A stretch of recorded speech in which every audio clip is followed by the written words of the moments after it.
is it. This is the news a nation has been waiting for.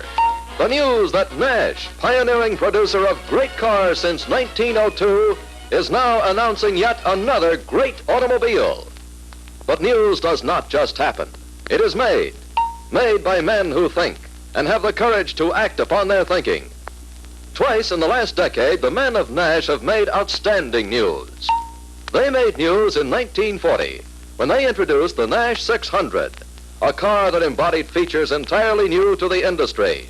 Now, in a year when the majority of automobile manufacturers are presenting their first cars of post-war design, Nash again makes the real news, the headline news. The new Nash models rake the headlines because, again, Nash, the progressive, forward-looking, independent manufacturer, has proved its ability to set the pace, to build a car for today's needs, an automobile which is truly a car for the times. And this is it. This is Nash.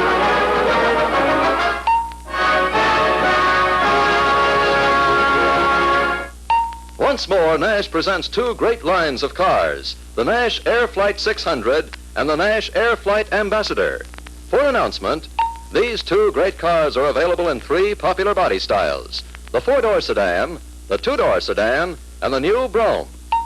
The 600, quality leader in the lower price field, again offers the features of a far higher-priced car. Features of style and beauty, comfort and convenience, safety, economy, and performance. The new long, low aerodynamic body is the last word in modern automobile styling. The sweeping fender line is right up to the minute, but the fully enclosed wheels, both front and rear, mark Nash the car of the future, as do the sleek, unbroken lines of the fast, taper, streamlined back, and the beautiful sweep of the new curving one-piece windshield, which makes the old split windshield with its dividing strip obsolete. At the front of the car, the new medallion, new husky grille, and new wraparound bumper blend in a massive design of modern functional beauty. Similarly, at the rear, another wraparound bumper provides added beauty and protection. And even the new recessed trunk handle has been united with the license bracket and rear lights in a masterpiece of compact, symmetrical design. But beauty in the 600 is not confined to the exterior, for the new Super Lounge interior has also been designed with modern ideas of functional beauty. In particular, the new spacious front compartment reflects the air age in which we live. There's the sweeping curve of the new simplified instrument panel, the massive new steering column, and another brand new feature, the Uniscope, a streamlined nacelle on the steering column which contains all the driving instruments. Throughout the Super Lounge, new hardware and trim have been designed with the utmost simplicity and beauty, blending perfectly with the luxurious tailoring of the upholstery. Although the Nash Airflight 600 is the ultimate in modern beauty, this beauty has not been achieved, as is the case with some post-war cars, at the sacrifice of comfort and convenience. On the contrary, the new Nash is a most livable car. Despite the fact that it is considerably lower than last year, the interior is roomier than ever. The new roominess is largely a gain in seating width, now 63 inches in the front and 61 inches in the rear. Well over 10 feet of room for luxurious lounging on deep, soft cushions. In addition, headroom and legroom are more than standard, and the instrument panel has been curved forward to give more knee room. Contributing even more to riding comfort is the Nash Airflight's engineered ride. Coil springs on all four wheels with greater vertical travel give a completely new experience in soft, comfortable riding. In addition, this is further helped by the new lower center of gravity, for this car is a full 6 inches lower than last year. Another great new contribution to comfort is the quietness of the new Nash. New methods of acoustical research and new sound-absorbing materials scientifically located and applied make the 1949 Nash quieter than ever before. The result of all this is a soft, silent, flowing ride, free of shocks, bumps, and road noises. Another Nash contribution to motoring convenience is the abundance of storage space, for the streamlined back provides considerably greater trunk space, usable trunk space. Notice, too, that the tire is vertically mounted, allowing the full height of the trunk to be used for large packages and suitcases. In addition to all these standard features, the famous Nash optional features, redesigned and better than ever, are again available. The weather eye-conditioned air system, for example, has been redesigned for greater efficiency. The cowl ventilator is much larger to provide for greater air intake. And it is worth noting that unlike the designs adopted by some of our imitators, the Nash cowl intake assures fresh, clean air at all times. Competitors' grill-type intakes are liable to pick up disagreeable and even dangerous traffic fumes. Furthermore, the addition of a new pressurizing fan separate from the defroster assures a plentiful supply of clean, conditioned air, even at idling speeds or when standing still. The new Nash Concertone radio is another great contribution to motoring pleasure. Custom built on the same principles as the most expensive consoles, this revolutionary instrument has two finely balanced speakers, a fine treble speaker in the front, a melodious bass speaker in the rear. These speakers blend to fill the super lounge with bell-clear radio reproduction. Now look at this. The famous Nash convertible bed is now twin beds, designed for greater comfort and convenience. To make up the bed, all you do is unlatch the back of the front seat, swing out a supporting bracket, then lower the back of the front seat to the level of the rear cushion, and stretch out. Sportsmen and tourists who plan to stop and sleep all night can, in addition, roll out the mattress. The bed may be made up single or double to accommodate two people in supreme comfort. Furthermore, it is entirely within the passenger compartment. Safety is another long-standing mark of Nash engineering, and the 49 air flights are safer than ever. To cite but a few examples, the super girder steel truss construction of the unitized body frame, a great engineering achievement, pioneered by Nash and proved by Nash in 7 billion driving miles, gives Nash passengers the strong, rugged protection they want and need, for they ride protected on all sides by a web of girders joined by over 8,000 electric wells into one rigid self-bracing structure. Rear doors are now hinged at the front. Hinging them like this at the leading edge means that the wind stream of a moving car tends to keep an accidentally unlatched door shut. For even greater safety, the 1949 Nash has cockpit control, the great one-piece windshield that curves around the driver. The new ventilator windows, curved for non-reflective vision. The instrument dials, conveniently housed just below eye level, all give the driver the same easy sureness of control that a pilot has in an airplane cockpit. Notice, too, that the specially designed windshield wipers clean a 37% greater area. That means far better vision in stormy weather. If, through the years, the Nash 600 has been famous for one quality more than any other, that quality has been economy of operation. In large measure, that economy has been due to the revolutionary Flying Scot engine. Now, design changes have even further improved that engine. For example, a 4-ring piston now gives even better oil control, and therefore greater oil mileage.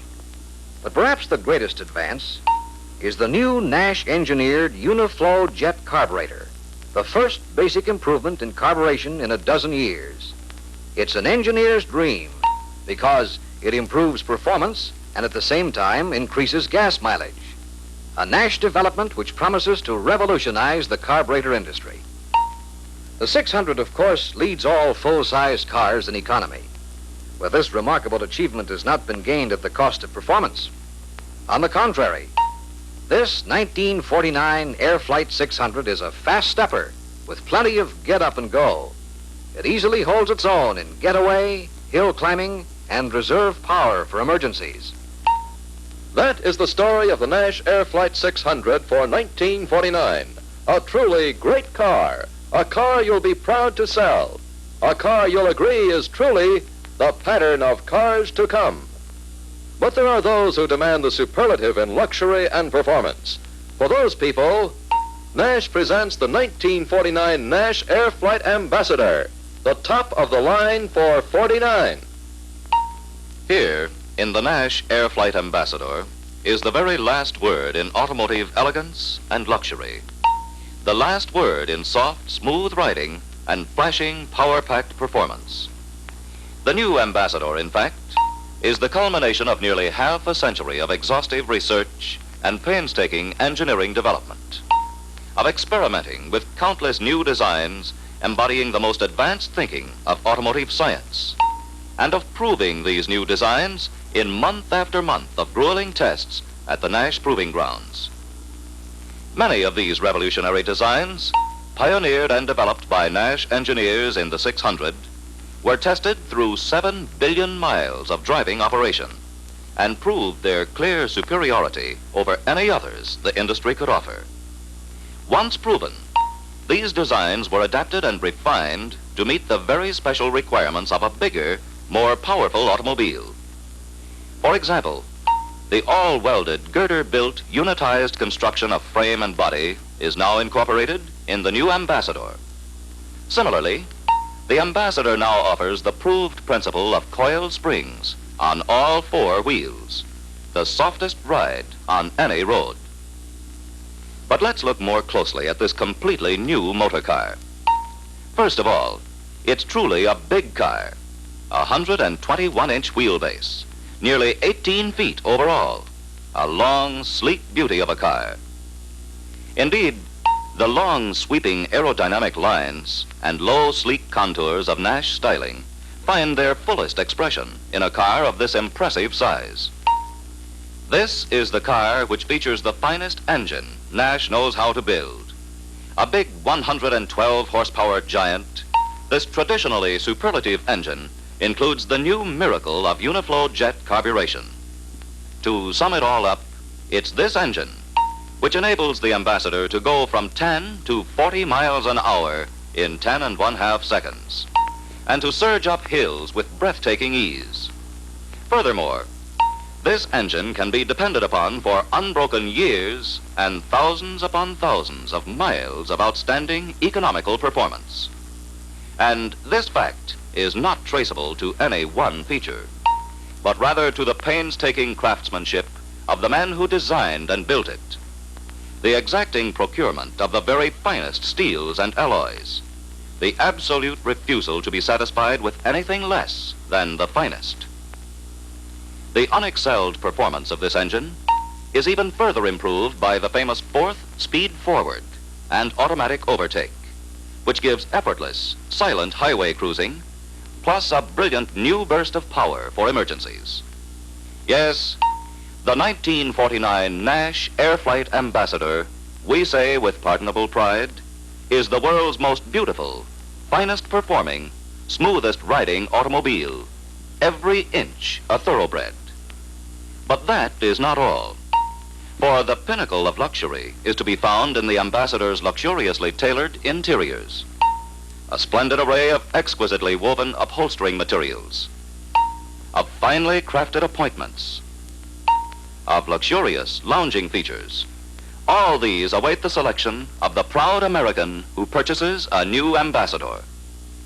Yes, the 1949 Air Flight Ambassador is in truth the luxury car of cars, the motor car which, but for miracles of research, production, and engineering, would cost far more than it does.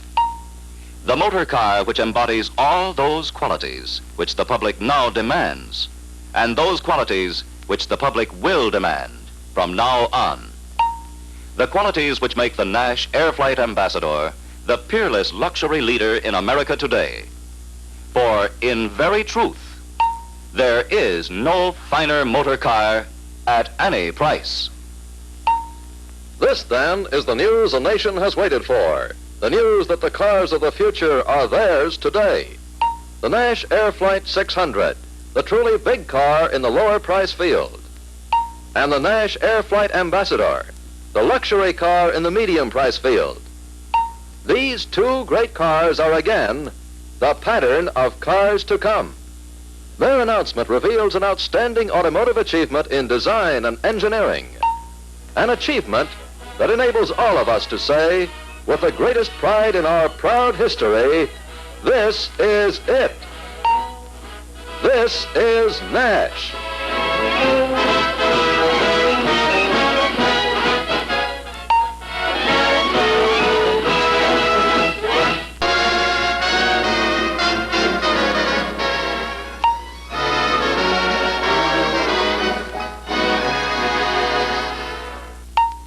Hello, folks. I'm Ed Bennett. I'm a Nash dealer employee just as you are. And I know our beautiful new Ambassador Air Flight has made you just as excited and enthusiastic as I am. Beautiful, isn't it? Long, low, and wide. I fell in love with it the moment I saw it. And we've got so much to talk about. New features, big improvements. Why, there just isn't a car that can touch it. But, pardon me. There's a couple coming in the door. If I can, I'm going to tell them all about the Ambassador. Would you like to stay and listen? How do you do? My name is Bennett. May I help you? Well, Mrs. Brown and I just stopped in to look at the new Ambassador. I'll be happy to show it to you. It's a great car, and we're mighty proud of it. There it is. Sure is a beauty, isn't it? Goodness, yes. Just look at that long hood. And notice how the lights, grille, and bumper give a massive, powerful appearance. Yeah, it's good looking, all right. But then most of the new cars are pretty good looking. That's true. All the new models are attractive.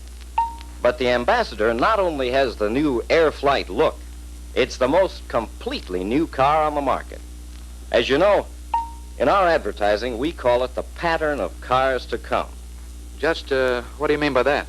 It's more than just words, Mr. Brown, and I'll show you why.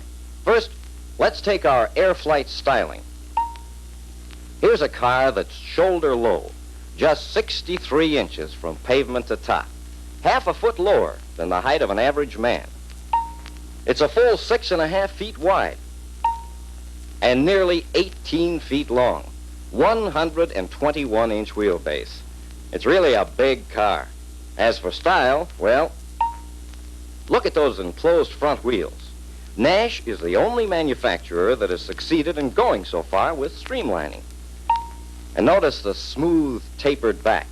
That's true Air Flight styling. And see how all the rear lighting is gathered together into this one long chromium mounting. There are no unsightly projections. Fine, but how do you get into the trunk? Like this. Just turn the key and the handle springs out. Oh, isn't that clever? Practical, too. It makes it hard to break into the trunk compartment. Now, I want you to see the capacity of the trunk. Over 28 cubic feet of storage space, with the tire mounted vertically at the side so it can be removed without disturbing the baggage. Just imagine how much luggage you could put into this trunk. It's really amazing how much it'll hold. Now, if you'll step in here, you'll find there's as much comfort inside as there's style outside. We call the interior of the car the Super Lounge. Notice that you have plenty of room for comfortable seating, over 5 feet of elbow room. My, this is roomy. And isn't that lovely upholstery? Yes, and you may have your choice of many different upholstery combinations. Your car will reflect your tastes. Now, here's another Super Lounge feature. This radio speaker is built for perfect reproduction of the rich, low tones in music. And up in the front compartment, there's a speaker especially designed to give brilliance to the high notes. That's the way the very best home radios are built. Yes, we were looking at one like that the other evening. Now, let me show you a feature that's exclusively Nash. Suppose you're on a long trip. You've been driving pretty hard. Mrs. Brown is tired. Well, here's just the place for a refreshing nap, a private Pullman compartment. Hey, that is something. Or suppose you want to camp by a trout stream, right beside it. In no time at all, you have twin beds in your home on wheels.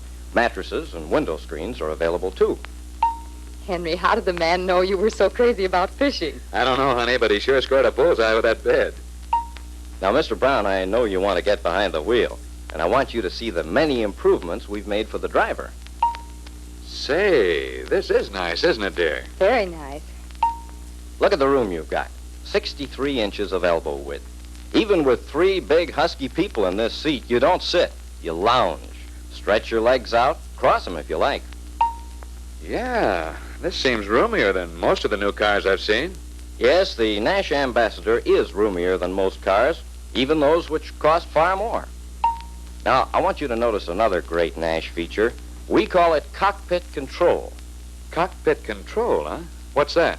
Well, sir, it's the way driving controls, instruments, and windows are designed.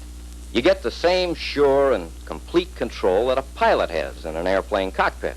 For example, notice the curve of that big new one-piece windshield. It seems to curve right around you. There's no center post to mar your perfect vision of the road ahead. Nearly 5 square feet of unobstructed safety glass. Say, I really like that. Another thing about this windshield, the glass is set at an angle that reduces glare. Same way with these front quarter windows. And see how they're curved, too? My, it looks as if they've thought of everything. Say, this is something new. It's the Uniscope, Mr. Brown, another Nash exclusive. It takes the instrument dials, usually spread all over the instrument panel, and groups them just below your eye level. You can read them at a glance without taking your eyes off the road for more than a split second. And here's another thing. Your driving controls are right within easy reach, all grouped on the steering column. No more reaching or fumbling for the right control. Here are your light switches, your ignition switch, and, of course, the gear shift.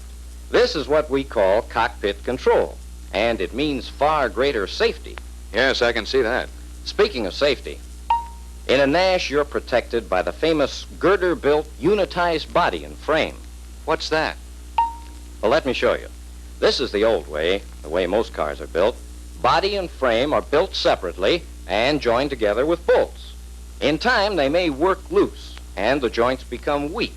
Rattles and squeaks develop. Mm-hmm. Now, here's the Nash way.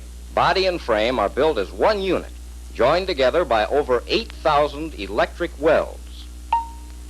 It's the same construction that's used in airplanes, large cross-country buses, and streamlined trains. From bumper to bumper and floor to roof, each girder adds strength and stiffness to all the others. Sure looks like it should make a strong body. It does. And Nash has been building them that way for 8 years. Other manufacturers are now copying us. And that's another reason why we say Nash sets the pattern of cars to come. I imagine you folks have heard of the Nash Weather Eye. Oh, I have. It's the heater, isn't it? Well, it's a good deal more than a heater, Mrs. Brown. With the Weather Eye, you make your own climate. It's a system which supplies you with a car full of fresh, clean air at the temperature you order, even in the coldest weather. You select the temperature you want by adjusting this knob. It works by thermostat, just like your furnace. This year, a pressurizing fan has been added to ensure plenty of warm air at low speeds. Oh, my, that sounds wonderful. In addition, in winter driving, all windows are kept free of frost. That's because of the Weather Eye's pressurizing effect. But most cars have similar systems now, don't they? Other cars have had to come to something similar, Mr. Brown, but apparently they lack the Nash know-how. For instance, look at the Nash cowl intake. It's up off the ground, where it takes in fresh, clean air. A lot of manufacturers have put their intakes down in the radiator grill. Well, granted, they do take in air, but experience is now showing that they also take in dirt and dust and harmful exhaust fumes. All of this means, Mr. Brown, the Nash Weather Eye is still the best heating, ventilating, and defrosting system on the market. It's a great safety feature and a great comfort feature. And by the way, when you ride in this car, you'll realize what riding comfort really means. You get a floating on air feeling, even on the roughest roads. That's partly because the car is built low to the ground, but mostly it's because of another great Nash feature, coil springs on all 4 wheels. Let me show you. These long, soft coil springs, one on each wheel, never need lubrication and last for the life of the car. That's a far cry from the old-fashioned heavy leaf springs, the kind that gradually stiffen up and squeak from lack of lubrication. Yes, sir. On highways or byways, on smooth concrete or washboard roads, it makes no difference. When you're riding on those soft coil springs, you're riding a floating mattress on wheels. Now, let me show you the Nash Ambassador engine. 112 horsepower valve and head engine. It gives you top performance. Valve in head, huh? Yes, sir. That's the design which produces more smooth, useful, economical power for its size and weight than any other design. As a matter of fact, valve and head engines hold all performance records on land, sea, or in the air. Maybe so, but don't the valves get noisy? From what I've heard, they have to be adjusted a lot. Sure, you've heard that. And it's true of some valve and head engines, but not Nash. Remember, with over 30 years' experience, Nash really knows how to build valve and head engines. Engines that are quiet and stay quiet.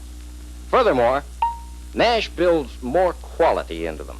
Every part, big or little, is made to give you the things you want most in an engine. Let me point out a few examples. On other cars, the intake manifold is outside the engine. Not only is that less efficient, but you have a whole lot of extra parts to clutter up things and cause trouble.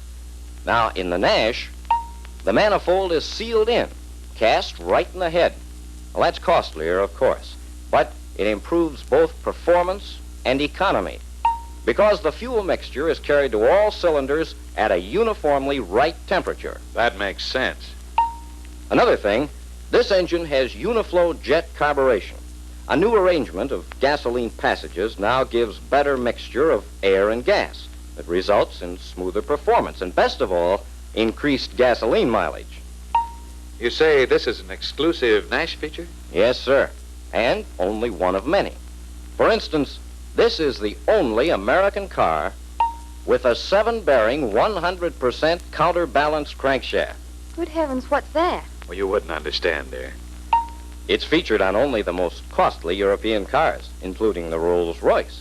The Rolls-Royce. Oh.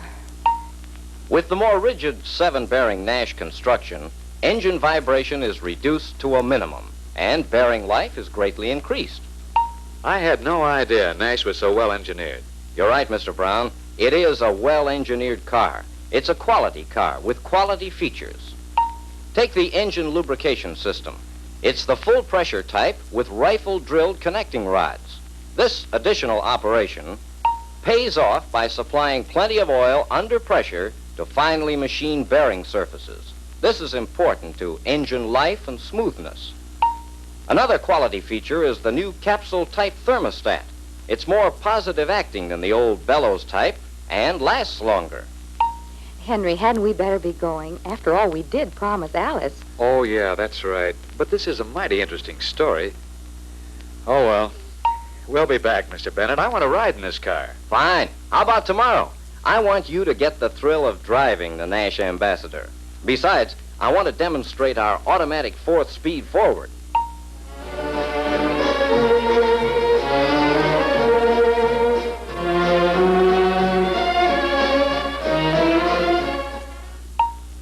Well, that was only part of the story, but you get the general idea. This great, big, beautiful new Nash Ambassador is the kind of a car that you can really get steamed up about. The kind of car the public will go for in a big way if we talk it up the way we should.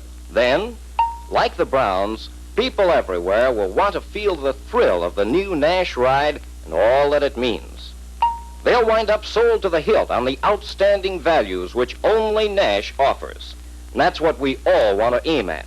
Remember, when a customer fully appreciates Nash values, you have not only sold a Nash Ambassador today, but you have created informed enthusiasm. And that'll mean more sales in the tomorrows which lie ahead of us all. So let's do some real selling. Let's tell the complete story every chance we get. We have the product, and we have the story.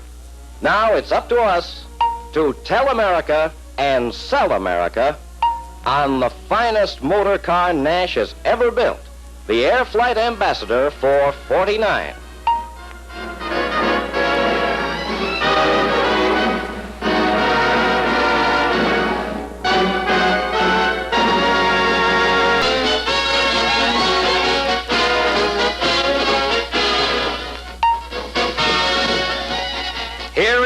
the 1949 Nash Airflight 600.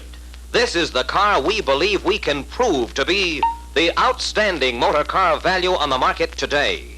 But, and let's be honest about this, value is something that must be explained, that must be demonstrated.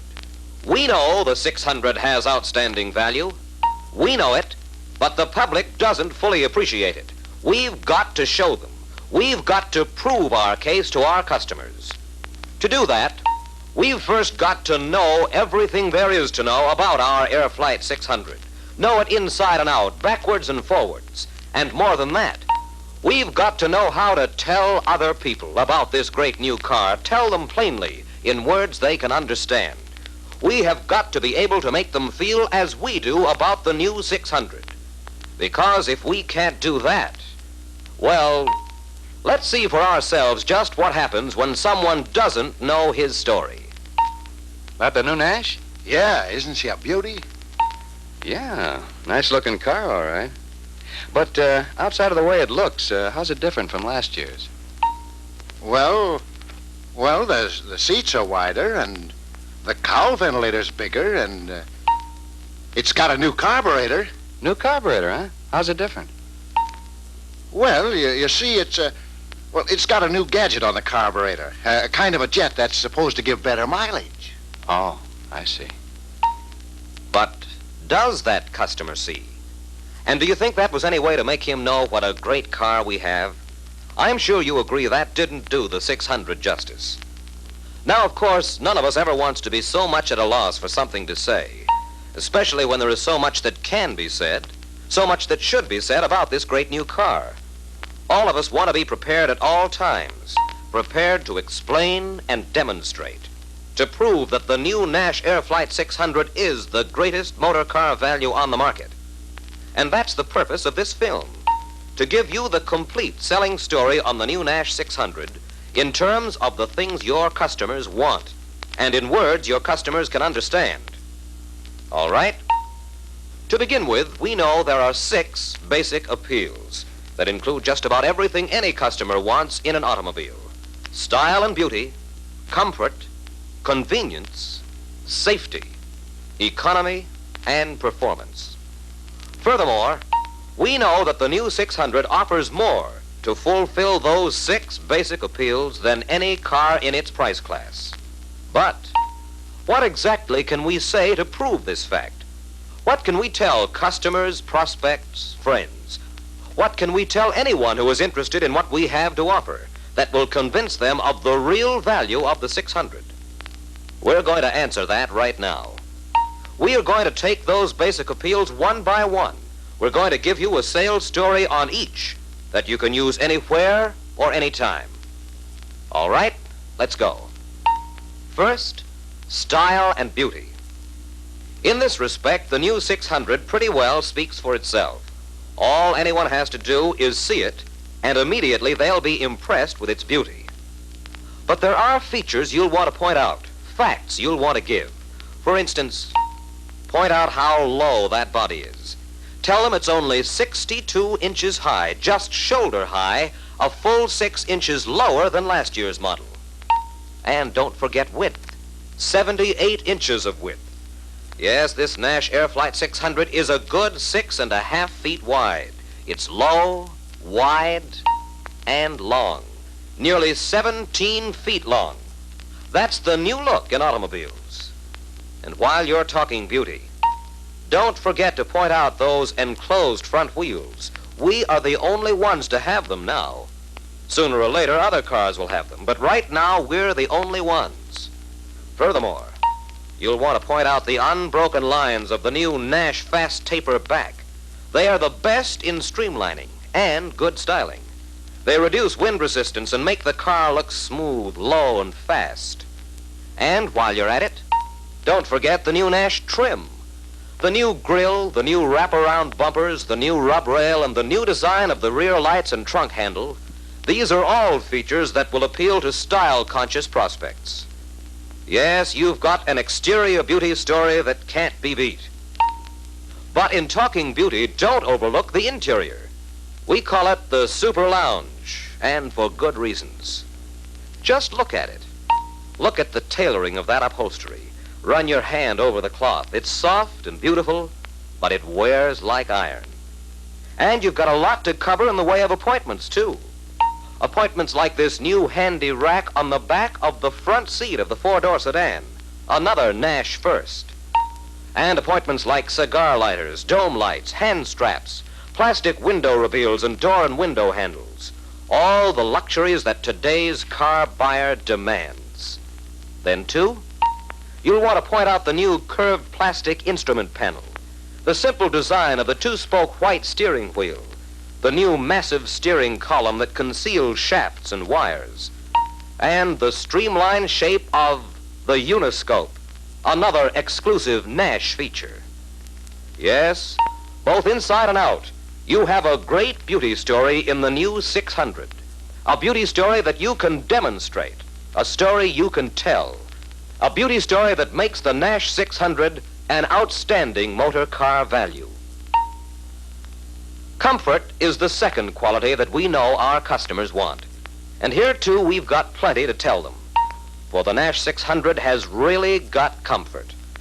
Why, sitting in here is just like sitting in your own favorite easy chair. To begin with, look at the room you've got.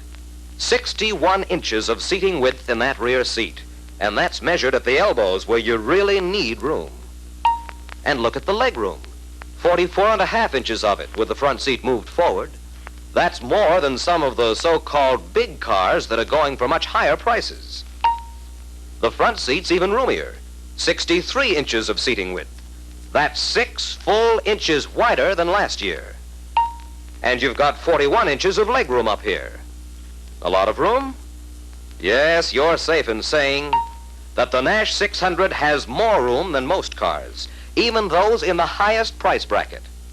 And that, by the way, is a sales story of great importance to your customers. Because too many of the newer cars have sacrificed interior roominess for styling. They're cramped. There's no room for stretching out in real comfort, as there is in the new Nash 600. And just wait till you ride in this new 600, if you haven't already. You'll say it's the smoothest ride you ever had. Of course, you know the Nash Airflight 600 is the only car in the low-price field with coil springs on all four wheels. And coil springs, of course, give a softer, smoother ride because they permit each wheel to step over bumps in the road. That way, the shock of those bumps never reaches the passenger compartment. And this year, the coil springs on the 600 have increased vertical travel. That makes the 600 ride smoother than ever. Here's another important point. Coil springs are quieter than the leaf springs used on the rear wheels of most cars. They never squeak from lack of lubrication, for they never need lubrication. Be sure and tell your customers that. And speaking of quietness, new testing methods, new sound-absorbing materials scientifically placed and applied have just about stopped all road noise before it can reach the passenger compartment. Yes, the new Nash 600 is as quiet as a kitten on a Persian rug. And you can prove that to your prospects just by taking them for a ride. They'll get another thrill once they sink into those seat cushions. They're deep and soft, and they fit in the right places. You can ride all day without having that worn-out feeling. Well, when you take all these comfort features and mount them on these low-pressure, super-cushioned tires, you get a ride that's right out of this world. For another great comfort feature, take the Nash Weather Eye. That's a feature we're apt to forget because we've had it since 1938. But don't forget, each year sees a lot of cars coming out with copies of the Weather Eye, and they make a big sales feature of it. So you'll want to talk, and talk plenty, about how the original conditioned air system, the Nash Weather Eye, is now better than ever. The cowl intake, for example, is a lot bigger. That provides for more fresh air. And by the way, the cowl-type intake is still the best there is because it takes in the fresh, clean air. Those grill-type intakes, which some of the other car manufacturers are using, are wide open to exhaust gases and fumes. And this year, the Weather Eye has a new special pressurizing fan just for the passenger compartment. That means you get plenty of fresh air even when the car is standing still. But while you're talking up the new improvements, don't forget the old story on the Weather Eye, the story of temperature control. For the Nash Weather Eye is still the best system there is for filling the passenger compartment with fresh filtered air, for adjusting the temperature and automatically maintaining it at a comfortable level, for keeping out exhaust fumes, and for preventing the frosting over of windshield and windows. Yes, as far as comfort goes, we're willing to match the Nash 600 against any car in its price class, and a lot that costs plenty more. So in comfort, too, the 600 is an outstanding motor car value. That brings us to our third basic appeal, convenience. And what do we have to tell our prospects here? Plenty. For Nash engineers have given us a sales story to please even the most critical of customers. For example, the light switches, ignition switch, and gear shift lever are all grouped on the steering column within easy reach of the driver. In addition, all the driving instruments, conveniently mounted in the uniscope, can be seen at one quick glance. And while you're talking convenience, don't forget the new door locking arrangement. Point out that, as in the past, all doors can be locked from the inside by raising the door handle. And either front door can be locked from the outside, but only by using the key. So you can't lock the car leaving your keys inside and yourself outside. But this year, you can unlock either front door from the outside, regardless of whether it was locked by key or by raising the door handle. Convenient? Yes, indeed. And another welcome convenience you'll want to demonstrate and explain is this great big luggage compartment. Tell your prospects it has over 28 cubic feet of storage space. And point out this important feature, too. The spare tire is vertically mounted. That makes the tire itself easier to get out, even when the trunk is loaded. And here's something else to talk about.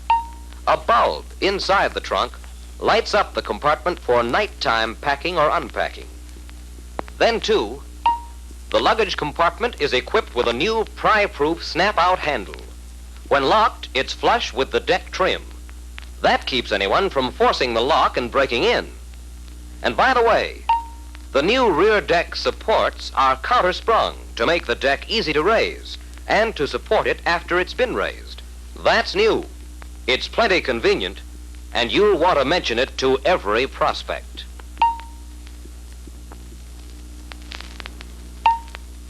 Now let's look at some optional features that you'll want to talk up plenty and demonstrate. First, the new radio. The Nash concert tone radio chamber, as we call it, is one of the finest instruments on the market today. It's built the same way as the big, expensive home radios, with two finely balanced speakers. There's a treble or high note speaker in the front side panel, and a melodious bass speaker in the rear shelf to handle the low notes.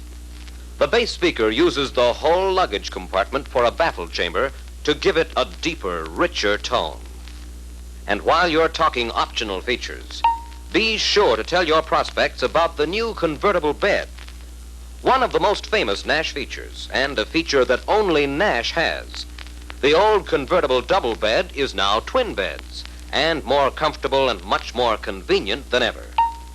For a quick nap on the road, all you do is unlatch the back of the front seat, swing out a bracket from the rear seat, then lower the front seat to the level of the rear cushion and stretch out. That way, one person can rest while another drives.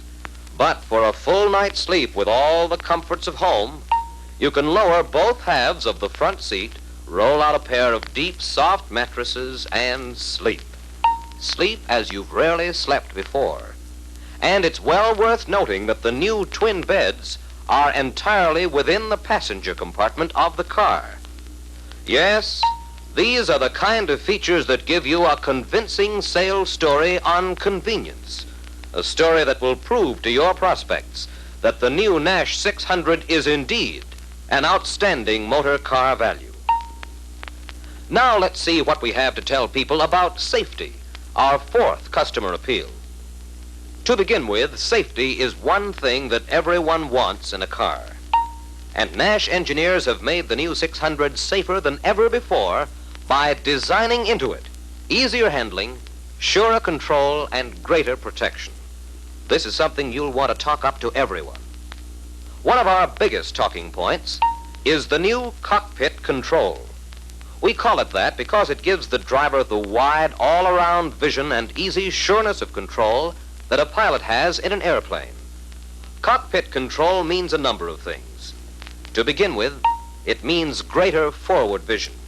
For now, with the new wide one-piece windshield that curves around the driver, with the center pillar eliminated and the corner posts moved back, now for the first time, the driver has a wide, clear view of the road ahead and of a broad area on either side of the road. Furthermore, in rain, snow, or sleet, the new improved windshield wipers clean a 37% greater area of glass than ever before. And in the winter, when foggy or frosted windshields generally make driving doubly difficult, the proud owner of a new Nash 600 hasn't a worry in the world. For the new improved Weather Eye, with its defroster fan, easily cleans off ice, snow, or condensed moisture, and does it almost before you can say, Weather Eye. That gives us a forward vision story that can't be beat. But cockpit control also means greater side and rear vision. Look at those wide, deep side windows. They're angled to cut down reflections. And the new front ventilator windows are angled and have curved glass to reduce both glare and reflection. Another part of cockpit control is the new uniscope instrument grouping. For with all driving instruments directly in front of the driver and just below his normal line of vision, a quick glance gives a check on the instruments without taking his eyes off the road for more than a split second. Now let's talk about some of the other features that make the new Nash a safer car. To begin with, you have a story to tell on brakes. For the brakes on the new 600 are designed for safe, smooth operation throughout a long life. They are, of course, four-wheel hydraulic brakes. They are the self-centering type, a type which exhaustive tests have shown to be the very finest, safest, and most durable for an automobile of the 600's size and weight. By self-centering, we mean that the brake shoes float or slide on a fixed anchor pin. Thus, the brake shoe can adjust or center itself to the brake drum, ensuring smooth, even braking action for thousands and thousands of miles. Then, there are other features that make the 600 a safer automobile. Features like the rear door hinges, which are now at the front edge of the door. That, of course, means that the wind stream of a moving car tends to keep an accidentally unlatched door shut. There are features like the red light that serve as a warning flare to approaching traffic when the luggage compartment is open. But perhaps the greatest safety feature is the famous Nash Super Girder unitized body and frame, the strongest protection for passengers that has yet been built. This is another feature, old stuff to you, that you'll want to say plenty about this year. Although we've had it in the 600 for 8 years, other manufacturers are attempting to copy it. They're making a big sales point of it now. And still other manufacturers are sort of hinting that they have the unitized construction, even though many are actually using the old-fashioned separate body and frame. Now, that makes it important for us to set our prospects straight, to tell them that the unitized body frame, a Nash exclusive, surrounds passengers with a strong, rugged web of steel girders and sheets, joined together by over 8,000 electric wells. Tell them that, unlike other automobiles, the new Nash does not need the extra weight of a heavy frame because body and frame are built together like a steel truss bridge. One unit in which every rugged box section body and frame member, every steel sheet of body metal, carries a share of the overall load. This is indeed the finest protection a passenger can have. Yes, the new 600 gives you a real story on safety because it's designed for safer driving and greatest passenger protection. It's a safety story that anyone will be glad to hear, a story by which you can prove the Nash Air Flight 600 to be an outstanding motor car value. And now, let's see how our story on the new 600 stacks up against our fifth basic appeal, economy. In this respect, the Nash 600 has proved itself the champion year after year. Your old customers, used to more than 25 miles to a gallon at average highway speeds, know that no other full-sized automobile approaches that economy. In large measure, the Nash 600's outstanding economy has been due to the revolutionary 82-horsepower L-head Flying Scot engine, the only engine in the low-price field with sealed-in manifolding, which gives the best in year-round economy and performance. This, too, is a story you'll want to tell every prospect. As you know, manifolds on competitive engines are hung on the outside of the engine where the fuel mixture must come in contact with the cold ends of the intake manifold. When this happens in cold weather, the mixture may condense or liquefy as it strikes the cold metal. This condensed fuel is wasted because it will not burn evenly and completely. So the carburetor must be set for a richer mixture to compensate for fuel lost through condensation. Thus, owners of competitive cars drive the year round with a mixture rich enough to make up for the fuel wasted in cold weather. With Nash sealed-in manifolding, the intake manifold is cast as part of the cylinder block, surrounded by the water jacket. With this arrangement, the hot water in the engine serves to keep the fuel vapor at the right temperature until it reaches the cylinders. There is little condensation. Thus, waste is practically eliminated. Therefore, the leanest possible mixture can be used for year-round driving, and that means better gasoline economy and smoother, more uniform performance. That's one big reason the Flying Scot has always been an economical engine. But this year, you can point to new economy. For example, tell your prospects about the new 4-ring piston. It gives even better oil control and therefore greater oil mileage. But perhaps your greatest new feature is the revolutionary Uniflow jet carburetor. Another Nash first, this carburetor is an engineer's dream because it improves engine performance and, at the same time, increases gasoline mileage. This is what you want to tell your prospects. In conventional carburetors, part of the fuel is released at the center of the air passage and part at the side. That part which is released at the side tends to dribble down as a liquid. It is not thoroughly mixed with the air, with the result that some cylinders get a richer mixture than others. In the Uniflow jet carburetor, through a new arrangement of gasoline passages, all fuel for cruising and acceleration is released at the center of the air passage. This is the point of greatest air speed. So the fuel is thoroughly mixed with the air, and each cylinder gets the right mixture. Of course, that means you get a smoother flow of power on acceleration. But it also means something else that's not quite so obvious. You can get up to 2 more miles per gallon at average highway speeds. That's because the more efficient distribution of fuel permits us to use a leaner mixture than with old-style carburetors. And that's a story you'll really want to talk about plenty, because it's something your customers will want to hear, and because it's another Nash first, a development that promises to revolutionize the carburetor industry. Yes, these features give us a sales story on economy that surely makes the Nash 600 an outstanding motor car value.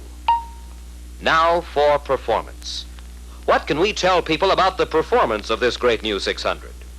Well, to begin with, performance means 3 things: quick response to the controls, easy handling in traffic and on the highway, and easy parking. Now, the Nash 600 has a great reputation as an economical car. But you want to be sure your prospects understand that economy has not been achieved at the cost of performance. On the contrary, the new 600 is a fast stepper with plenty of get up and go.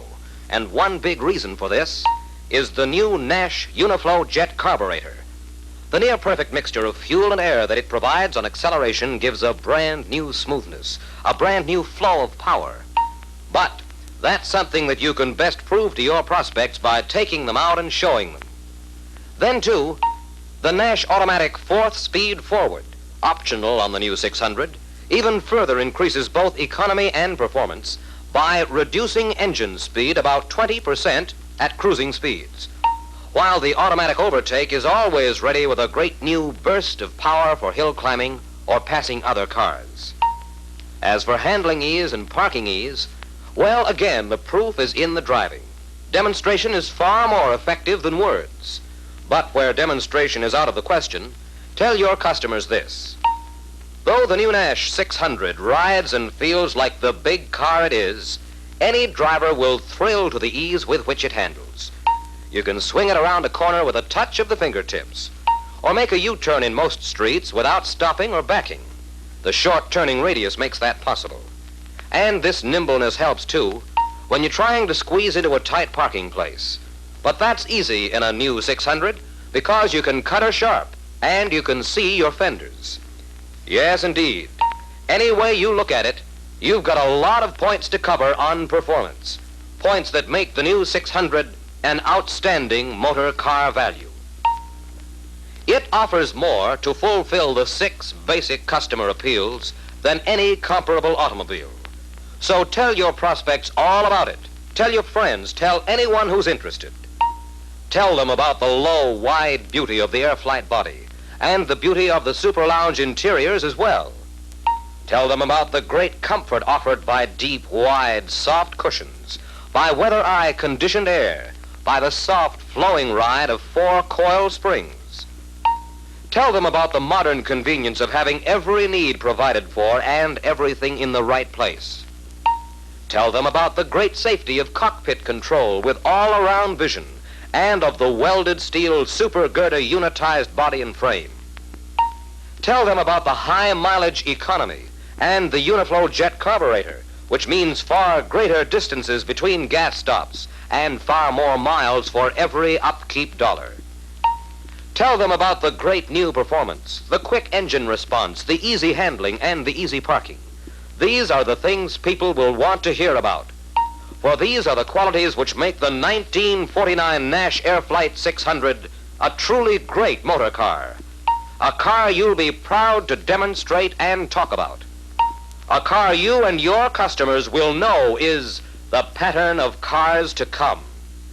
These qualities make the 1949 Nash Airflight 600, without doubt, the outstanding motor car value on the market today.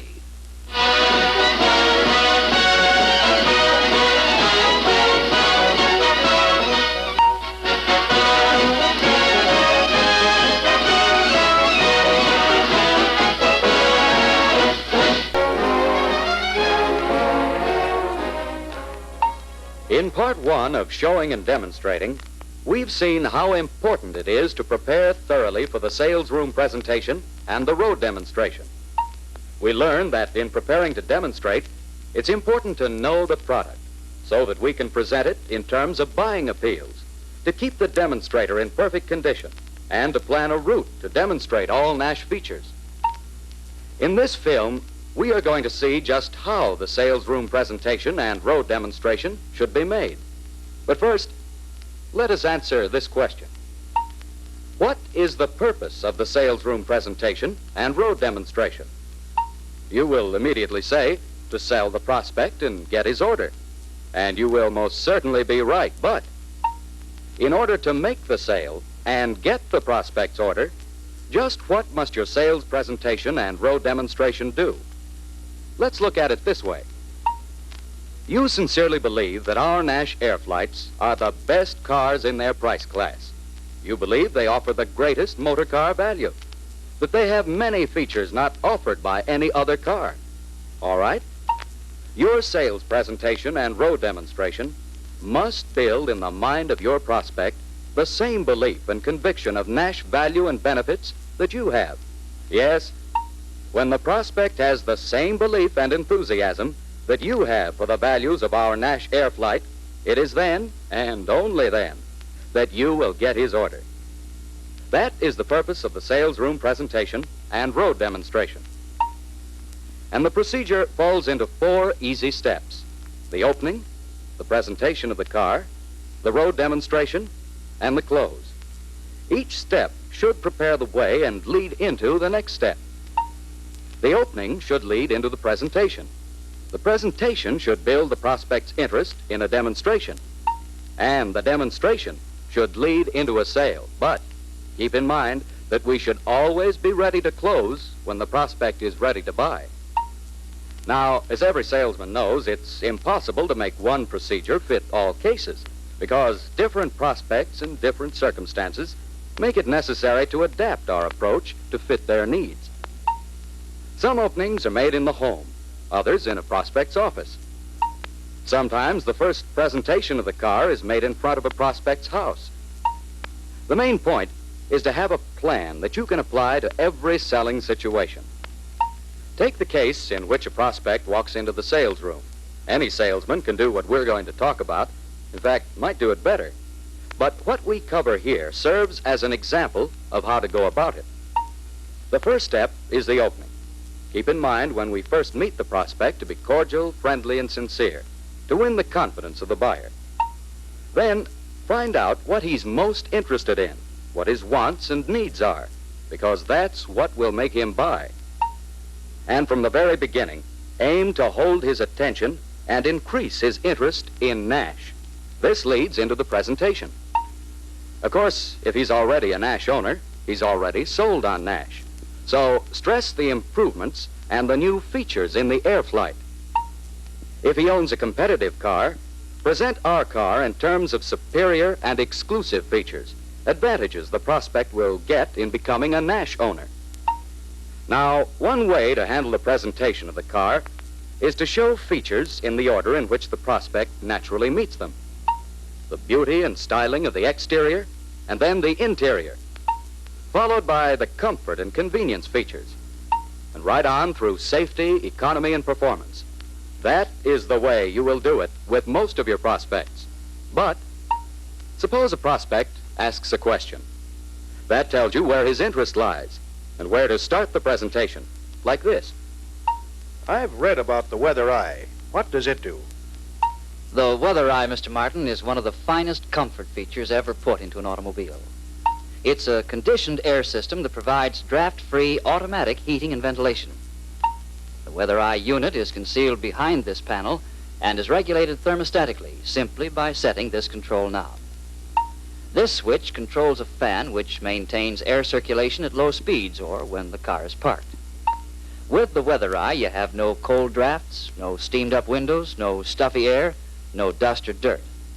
When we go for a ride, you'll see for yourself how comfortable the weather eye keeps you. I'd like to see it work. Notice that the salesman uses his presentation to lead into the road demonstration by telling the prospect something of interest he will experience on the ride.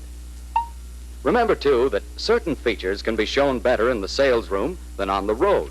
Beauty and styling, for instance. Some of the comfort and convenience features can also be shown to greater advantage on the sales room floor. For example, the large capacity of the luggage compartment. And, of course, the convertible twin beds. On the other hand, there are some hidden features that are best presented with pictures. For example, the catalog picture of the girder-built unitized body and frame helps prospects to understand its strength and safety. And pictures like this in your data book and your catalog can do a fine job of showing mechanically minded prospects just how certain features work. But keep in mind that certain features can be appreciated only by experiencing them during a demonstration. Features that can be best emphasized during a demonstration include comfort and convenience, safety, and performance. The need to actually try out these features should be stressed when they are first presented, like this. In addition to the safety of the girder-built body and frame, Mr. Martin, you'll see how it keeps the car free of squeaks and rattles when we go for a ride. You'll also notice the safety of the large one-piece windshield as soon as you drive the car. And when you're behind the wheel, the way the car handles on the road will give you a real thrill. Yes, those features, which can only be fully appreciated by a road demonstration, should be used to build up the prospect's curiosity to see and try the car in action.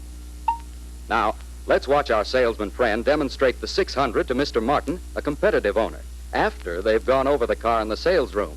Even before they enter the car, the salesman begins his demonstration by saying, Either front door can be locked from the outside, but only by using the key, so you can't lock yourself out. Then, no matter from which side you approach the car, either front door can be unlocked. It's a great convenience. If you don't mind, I'll drive first, Mr. Martin. It'll give you a chance to look things over, and then you can take the wheel yourself. All right, fine. Notice again the convenient arrangement of the controls, as I pointed out in the sales room. And here's another Nash feature. The starter switch is operated with the clutch pedal. In starting, all that's necessary is to turn on the ignition switch and step on the clutch pedal. This leaves your right foot free to operate brake or accelerator, and eliminates the danger of accidentally starting in gear. In winter, this makes starting easier and saves the battery, because the starter never has to turn the transmission gears while the oil is stiff. Notice the wide view you have looking through the windshield? It's curved in one piece. No center post in the way and no side pillars obstructing your vision. Watch how smoothly and easily we stop at this traffic light. When you drive, you'll see how the brakes respond to a light pedal pressure. Nash doesn't have an automatic shift, does it? I'm glad you asked that question, Mr. Martin. Nash engineers have considered every kind of transmission and decided in favor of the mechanical type with an automatic fourth-speed forward optional. Now, this gives a great advantage in economy and performance. Those are two things you value in a car, aren't they, Mr. Martin? Indeed they are. Well, our transmission permits the driver to select the gear for utmost gasoline economy and car performance. In mechanical gears, there can be no slippage. Notice that we started off in conventional low gear. As soon as we get on the highway, I'll show you how it has the advantages of an automatic transmission without the disadvantages. At 30 miles an hour, I just lift my foot off the accelerator, like this. Now we're in automatic fourth speed. The engine is turning 30% slower than in third gear. Notice that the engine is more quiet than before? Yes, I do. Well, in addition to the added smoothness, the lower engine speed saves from 15 to 25% of your gasoline, greatly reduces oil consumption, and saves wear and tear on the engine itself. Now, if you want extra power to climb a steep hill, just press the throttle to the floor and we're back in third gear. We call it the automatic overtake. Isn't that simple? It certainly seems to be. The use of the fourth speed forward is controlled merely by pushing or pulling this convenient knob. Now you can see and feel how comfortable the weather eye keeps you. By setting this control knob, the temperature inside the car is maintained automatically at the level you select for comfort. Fresh air is drawn through the intake at the top of the cowl, filtered, and then circulated through the passenger compartment. In this way, the weather eye keeps the passenger compartment constantly filled with fresh air. Notice that the intake is mounted on the cowl to avoid picking up gas or fumes, as it might if the opening were at the grill level. As you can see, the weather eye eliminates drafts and steamed up windows. Now, that's because it maintains a pressure inside the car. This pressure also keeps out fumes. When the car is run at low speeds or is parked, the pressure drops. Then you simply turn on this switch, and a pressurizing fan in the weather eye maintains fresh air circulation inside the car. Wouldn't you like to have these weather eye benefits in your car, Mr. Martin? Well, yes, they seem to be very worthwhile. Well, most people do appreciate them, and of course, only Nash has the weather eye. Suppose you take the wheel here, Mr. Martin, and see how nicely the car handles. You can drive it to suit yourself. Yes, I'd like very much to try it. Notice how easy it is to see the speedometer and the other instruments? Yes, that's quite a feature. We call it the uniscope. It's safer, too, because the instruments are close to your direct line of vision, and it takes only a split second to see them. Let's turn off over here, Mr. Martin. There's a stretch of rough road that'll show you the real riding comfort of the air flight. Notice how quiet the car is despite the bumps? Well, this is because, as I showed you in the sales room, the body and frame are welded into one tremendously strong unit. Squeaks and rattles rarely develop in Nash bodies because of this unitized construction. Nash quietness is also due to scientific research into the causes of car noises, where they originate, how they are transmitted. Roof insulation, deadening gums and plastics, rubber cushions and moldings have all been engineered into the Nash to provide a completely quiet automobile. And now on these rough roads, you can really appreciate the comfort of these seats. can't you, Mr. Martin? Yeah, they're nice and soft, all right. Coil springs are another important reason why the ride is so comfortable. Their deep, soft action lets each wheel step over bumps without transmitting road shock to the car. The coil springs are permanently quiet, never need lubrication, don't wear out, and never lose their soft action. That gives you both comfort and economy. Riding comfort and stability is also achieved by a low center of gravity and by seating the passengers between instead of over the axles. I believe we've covered all the most important points, Mr. Martin, but while we're out, is there anything else you'd like to ask about or any other test you'd like to make? I think I've given it a pretty good tryout. I'll head back now. Fine. There are a few other points of interest that I can tell you about on the way.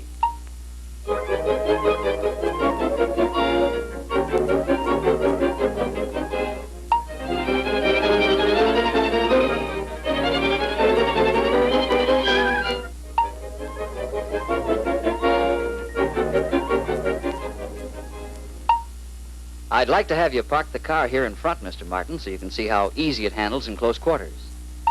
The car gives a good account of itself, all right. Now let's see what kind of a deal you can offer me.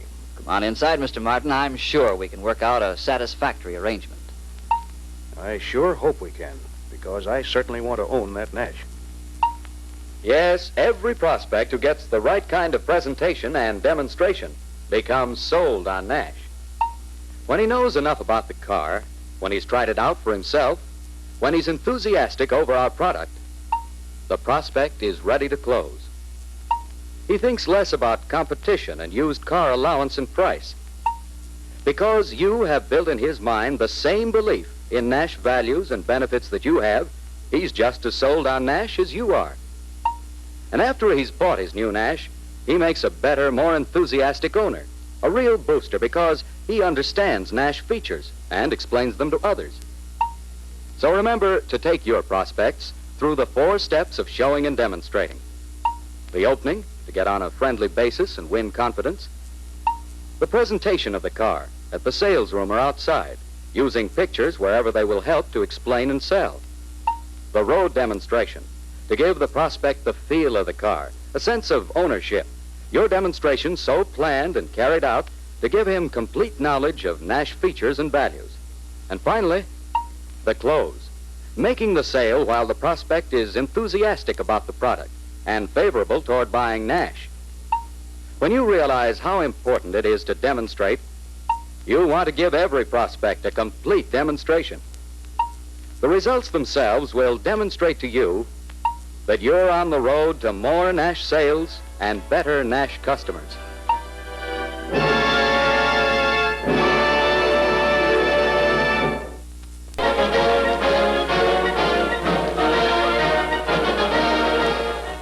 Every salesman likes to have an exclusive feature in his product that no competitor can offer.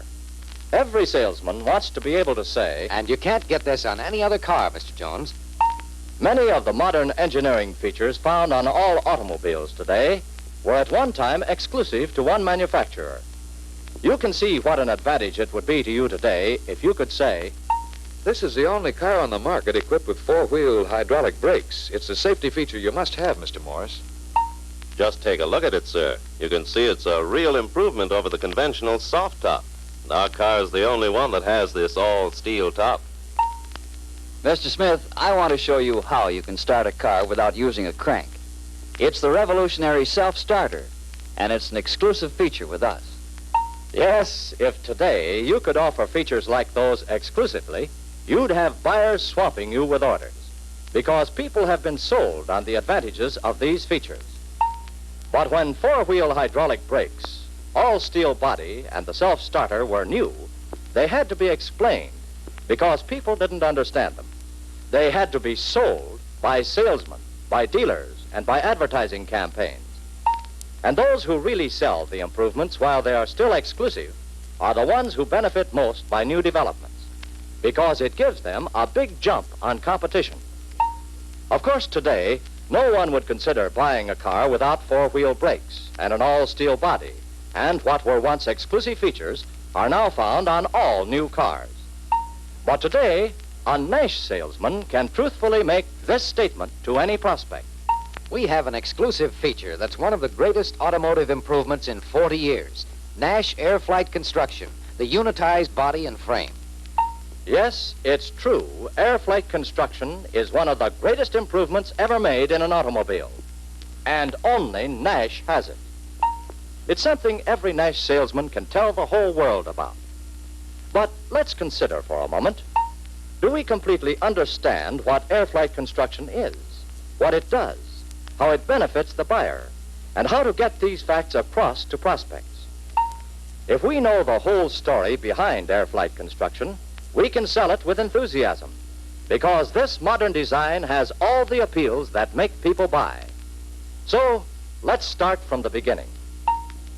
A simple automobile chassis might look something like this. The engine, wheels, and other running gear held in place by an ordinary frame. On the road, the chassis is subjected to terrific forces that jar the frame along its length as the wheels hit bumps and holes. The frame is twisted back and forth, too. Especially at higher speeds, these road irregularities pound the wheels and frame like a sledgehammer. Now, we need a body to carry the passengers, and of course, this body has some strength of its own. So, if we bolt the body to the frame, we stiffen the construction to a certain extent because the body and the frame reinforce each other. Bolted together, they can resist the twisting and the bending better than the frame alone. However, if these bolts are mounted in rubber, as they generally are, to insulate the body from the frame, in time, the rubber compresses and the bolts loosen. That permits play between the body and the frame that allows them to weave and twist separately. Obviously, much of the advantage of the body and frame reinforcing each other has been lost when the bolts become loose. In attempting to overcome this weakness, some manufacturers use heavier frames and add more cross members. This stiffens the frame a little, but it also adds considerable weight. That brings us to the key problem in body and frame construction: how to get sufficient strength without adding excessive weight. Let's see how Nash Air Flight Construction, the unitized body and frame, has solved this problem. The Nash body and frame are one integral welded unit. They cannot bend or twist separately. They always reinforce each other. Here is a simple demonstration of the engineering principle from which air flight construction derives its strength. Let these two pieces of steel represent the body and the frame. Fasten them down at one end and hang a weight on the other. Acting separately like this, they will bend a considerable amount as shown on the scale. Now take these same two pieces of steel and weld them together so that they act as one piece. In other words, unitize them. Now apply the same weight and notice how much less the unitized pieces will bend. Actually, about 1/4 as much. The same two pieces of steel are now 4 times as resistant to bending because they have been welded into one unit. In the same way, the Nash body and frame become one solid piece of structural steel. They are unitized. This is Nash Air Flight Construction. It is extremely important to realize that a body and frame rigidly welded together have many times the strength of the same body and frame acting separately. In Nash Air Flight Construction, just as in giant suspension bridges, just as in ships, airplanes, and streamlined trains, where construction must measure up to the highest standards of strength and safety, Nash has built the finest framework that science can devise for the protection of Nash car owners. Nash engineers obtained the strength of rugged steel channels by using a bridge-like framework of girders. Nothing can bend the body and frame without first overcoming the tremendous resistance of these girders. Air flight construction obtains still further strength by welding the sheet metal body skin to the girder-built framework. This is known as the monocoque principle. It is the most modern way of gaining strength without adding excess weight. It was developed for modern airplane construction. Today's planes depend largely on welding the metal skin to the framework in order to resist the stress of twisting. Nash is the only car that completely utilizes the principle of modern monocoque construction, in which the body skin not only encloses the passengers, but adds overall strength to the entire car. That makes 3 important reasons for the superiority of air flight construction. unitized body and frame, bridge girder construction, and monocoque structural use of the body skin. Now, let's examine some actual cars. Here is a view of the underside of a competitive car with a conventional frame. Notice the heavy X-member necessary to stiffen this frame. Notice also that the body extends way out beyond the frame on both sides, leaving the sides of the body unprotected, and that the body and frame are joined together only by rubber-mounted bolts and by brackets attached to the frame. Here's another competitive car. Notice the same construction of the body extending out over the sides of the frame, and that the body and frame are merely bolted together. Here's still another make of car with a little different idea. A separate body and frame, but instead of being bolted together, these two units are welded.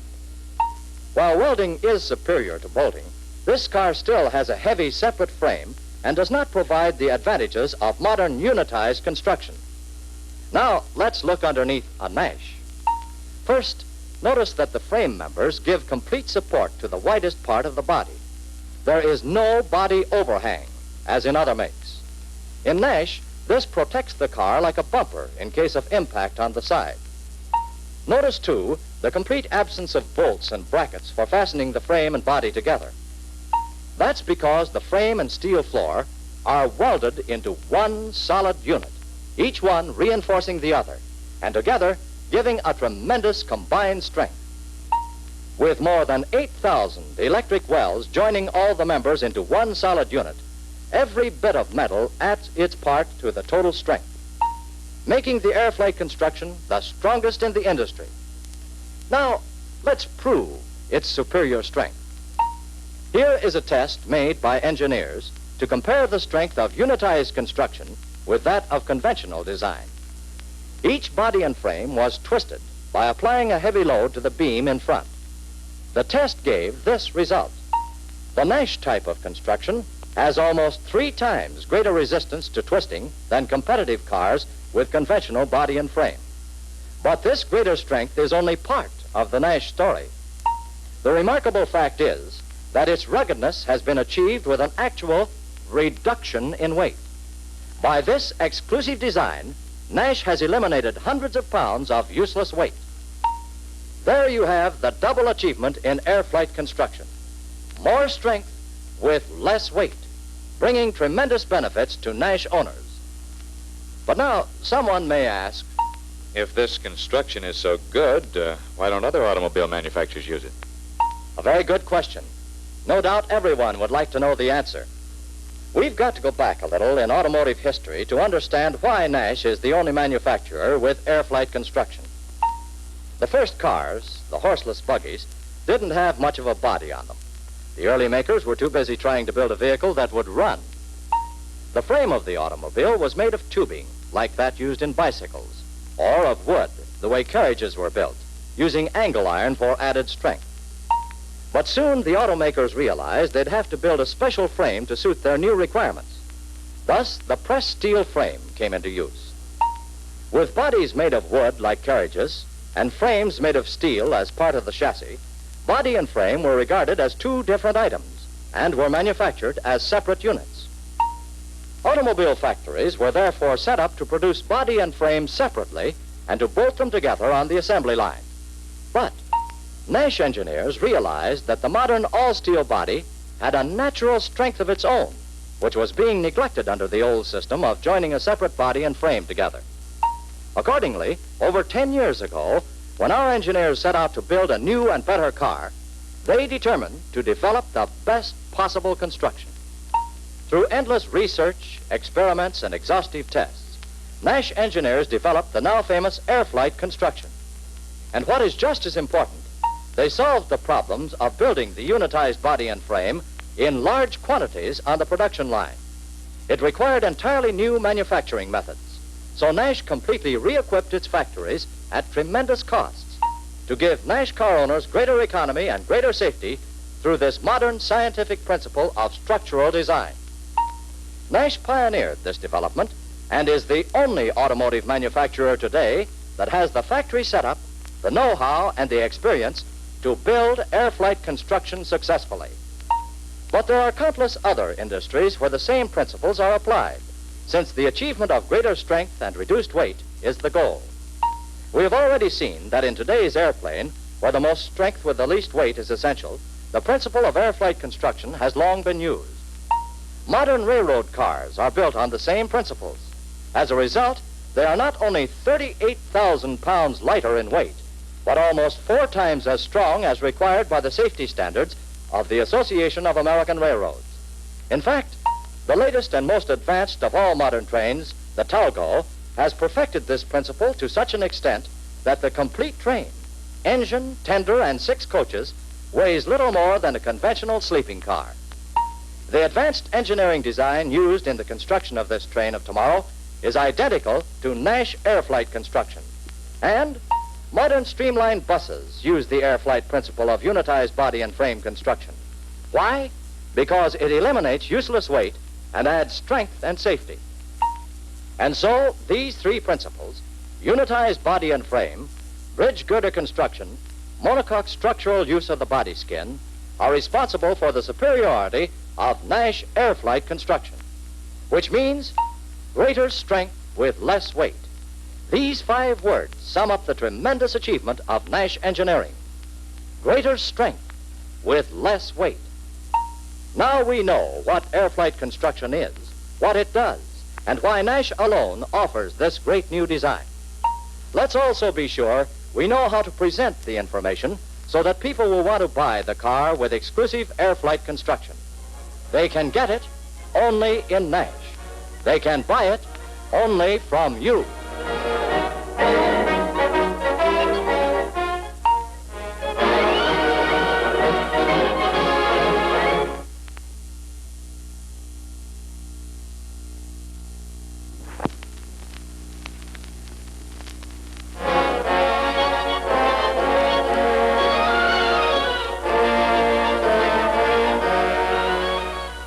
In selling air flight construction, let's first recognize that we are faced with 2 big problems.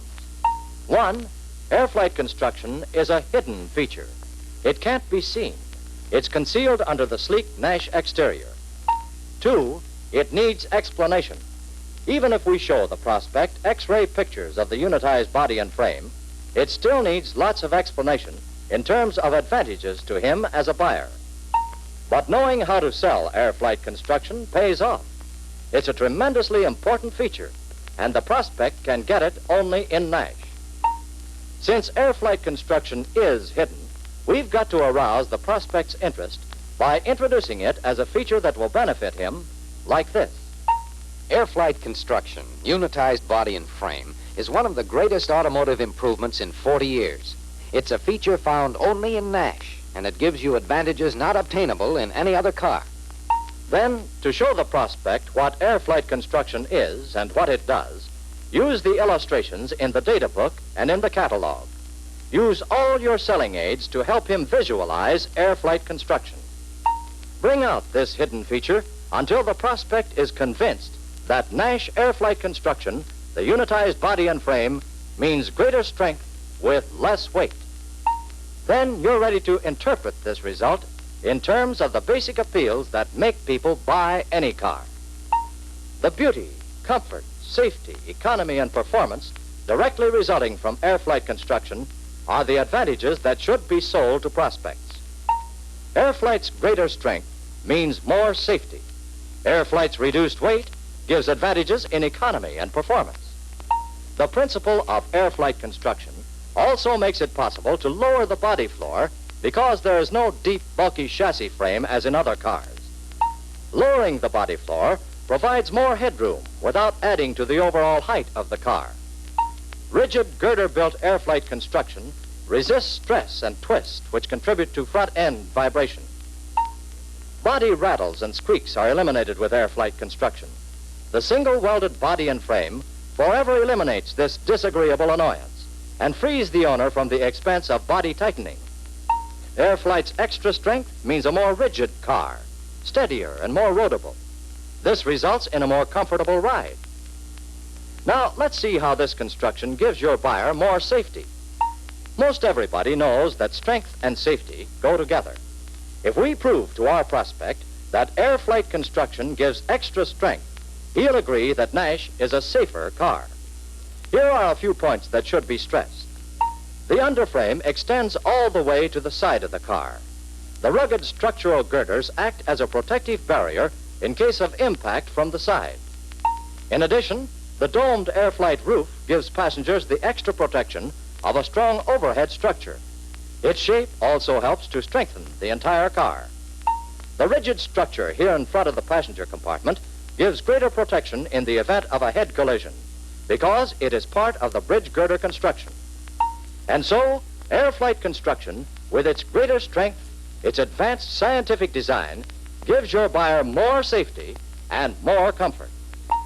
Now, let's see how the Nash elimination of useless weight gives the owner better economy and performance. Some people misunderstand weight in a car, so let's listen in on our Nash salesman as he handles this part of the air flight story with his prospect. Well, I can understand why your construction is stronger, all right, and I can see how that'd make the car safer. But saving in weight, what good is that? I always thought the heavier the car, the better. Well, years ago, Mr. Grady, in order to achieve a comfortable ride, cars did have to be built with heavy springs, heavy frames, heavy bodies, and long wheelbases. You remember the massive sedans of the 20s, which weighed as much as 3 tons. Those were good cars for their day, but in recent years, much has been learned about such factors as center of gravity, distribution of weight, and spring oscillation. These things, Mr. Grady, are directly related to riding comfort. Excess weight by itself is not an important factor. It's just an extra useless burden that your engine must carry. So, through modern scientific design, Nash engineers have achieved a ride even superior to that of heavier cars and have provided greater strength without excess weight. In Nash, you get big car luxury without big car burdensome weight. If weight alone were necessary for riding ease, then a heavy truck should give the most comfortable ride. But we know it does not. Our unitized body and frame alone saves nearly 200 pounds over the ordinary body and frame method. When we consider all the other parts that can be reduced in weight because of the scientific lightweight design of the unitized body and frame, we see that Nash, with air flight construction, gives a very important reduction in burdensome excess weight. At the same time, it has increased its overall strength. It takes extra gas to move excess weight, and power is wasted in carrying around this useless burden. Besides, a heavier car needs a heavier engine, and that means still more weight and still higher gas consumption. Air flight construction enables us to use an engine especially designed for both outstanding performance and exceptional economy, where competitors must sacrifice one or the other. When you are a Nash owner, it's like having a card that entitles you to a reduction in the cost of gasoline, because Nash gives you more miles per gallon. Now, here's a typical letter from an owner that proves the kind of economy Nash owners enjoy. 27 miles to the gallon average on a cross-country trip. Say, that's some mileage. Yes, it is, Mr. Grady. You see, saving in weight plus air flight scientific design gives you a real advantage in economy and performance, too. And acceleration is also improved because power is not wasted in getting hundreds of useless pounds into motion. It's easier to pick up speed in a car that weighs less. Another advantage achieved through the scientific elimination of bulky dead weight is smoother handling, better steering, easier parking. And speaking of improved performance, Mr. Grady, the best way to judge that is to try it out for yourself. My statesman is right outside. You be the test driver. And so the salesman gives his prospect a demonstration and points out the advantages of scientific air flight construction, which the prospect can see and feel for himself. The comfortable, quiet ride, Nash performance on hills, Nash acceleration and ease of handling. Now, let's review the selling of air flight construction. First, we should be enthusiastic and proud to have an exclusive feature like air flight construction and take advantage of the feature by really selling it. Then, we arouse the prospect's interest by telling him how air flight construction gives him more of what he wants in a car. Show him, with the help of the data book, catalogs, and other aids, what air flight construction is, why it is superior, and the result that it gives. More strength with less weight. Then interpret this result in terms of buying appeals. The added safety and security that the prospect gets through greater strength in Nash, plus the economy and extra performance that he enjoys from the scientific elimination of useless weight. Nash air flight construction means that you have the world's most modern car to sell. Sell it and keep on selling it.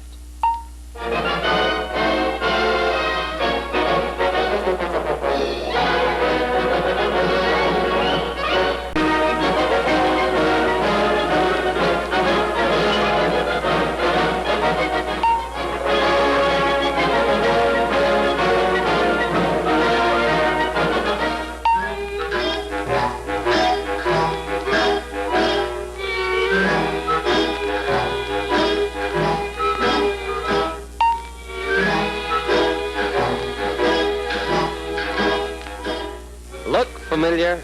Of course it does. Contortionist acts like this have been going on for years. Whenever some unlucky Joe gets any job involving even a check of the instruments and their connections. How many times have you wished that you could be comfortable while working on the instruments? Well, now you can. With the 49 models, Nash has brought instruments and controls out of hiding. They're mounted on the steering post. That's convenient for the Nash driver, of course, but to us, it means that we can work on instruments and controls sitting comfortably on the front seat. No more handstands under the dash. In fact, this Nash serviceman is in a position to make almost any replacements or repairs to the horn, ignition or light switches, speedometer, instruments, or shift lever. Replacement of the speedometer, gasoline gauge, oil gauge, temperature gauge, the high beam headlight signal, charge indicator light, or the instrument cluster lights, or work on their connections, can all be accomplished without removing the steering wheel. The first step is to disconnect the battery ground strap before working on connections. It connects to the positive post of the battery. Next, remove the hex head retaining bolt. It is located at the extreme lower end of the instrument cluster housing. An open-end wrench will do the job. Stay right in your seat to do this job. Next, pull out the instrument cluster head far enough so that the speedometer cable can be disconnected. Then you can pull the cluster still farther out so that the connections and wiring for the high beam headlight warning signal, the temperature gauge, the fuel gauge, oil gauge, charge indicator light, and instrument cluster light are all exposed. If you must remove more than one wire, each wire should be labeled with its location as it is removed. This will ensure rewiring the proper way. It should also be remembered that the speedometer assembly acts as a mounting panel for the other instruments. Therefore, make sure you have a speedometer unit in stock before you try to replace it. That's the whole story on the instrument cluster, since you reassemble it by reversing the disassembly procedure. Now, let's look at the light switch. It controls the entire lighting system of the car. Again, you don't have to remove the steering wheel to replace the switch or check its connections. First, remove the control knobs. Just pull them straight off the shaft. After that, remove the light switch retaining nut, which fastens the shield to the jacket tube. The light switch assembly has two lugs, which must line up with notches in the steering jacket tube for removal. Turn the switch assembly until the lugs do line up, then pull the assembly away from the steering column. When it is necessary to disconnect the wires from the switch body, tag the wires upon removal so that they can be replaced properly. To reassemble the switch, you reverse the procedure we've just seen. Now, let's see how we can get at the horn ring and the contact plate to make repairs or replacements. The first step is to remove the steering wheel cap. Press down on it and turn counterclockwise about 1/8 turn. Then lift the cap from the hub of the steering wheel. The horn contact plate is also removed by pushing down on it and turning it counterclockwise. If it is necessary to remove the horn wire, open the hood and disconnect the wire at the lower terminal, a bayonet connection at the lower end of the steering post. After this has been done, the horn wire can be pulled out of the steering jacket tube. After the wire has been removed, lift the contact retainer plate from the hub of the steering wheel. Now, as you remove the washers, springs, the lower contact plate cushions, and studs, lay them out carefully. Note the exploded view in your Nash technical manual. As with the other units we've discussed, to reassemble the horn ring and contact, you merely reverse the disassembly procedure. The ignition lock can be removed by turning the ignition key all the way to the left. Then, insert a small stiff wire in the hole at the bottom of the cylinder. This will release the lock plunger. To remove the ignition switch mounting bracket assembly, the shifting mechanism, or the jacket tube, remove the steering wheel first. These are the only operations which require removal of the wheel. Therefore, you first remove the steering wheel nut. Next, install the new steering wheel puller, designed to remove the steering wheel without damage. Pull the wheel, the horn blowing ring will come with it. Remove 2 screws and take the jacket tube trim ring off the tube. Now, to remove the ignition switch, just remove the hex head retaining bolt. This will release the ignition switch assembly and permit its removal from the jacket tube. The electrical connections thus exposed should be tagged whenever you remove the switch. If it is necessary to service the shifting mechanism, remove the bearing retainer cap. It is held in place in the steering jacket tube by 3 Phillips head screws. To remove the gear shift lever, install 2 hex nuts in place of the bolt on the end of the lever. Lock these nuts so that the lever can be unscrewed from the gear shift operating shaft. The gear shift operating levers at the lower end of the steering column under the hood must be disconnected before you can remove the operating shaft from the steering jacket tube. To do this, first, remove the cotter pins from the end of the gear shift rods and pull the rods from the operating levers. Then, remove the dirt seal retaining clip from the spacer, which is located between the 2 operating levers. This spacer is in 2 halves and can now be removed. After its removal, use a punch to push the selector pin out of the operating shaft. This pin should be removed from the underside of the shaft. Now, pull the operating shaft upward out of the top of the steering jacket tube. This will leave the operating levers, dirt seals, and springs in place at the bottom of the steering column. To remove these, grasp both levers and pull the spring free from the operating shaft bearing housing. By doing this, you free the low and reverse operating lever, the second and high operating lever, each with its rubber seal, and the bronze fulcrum.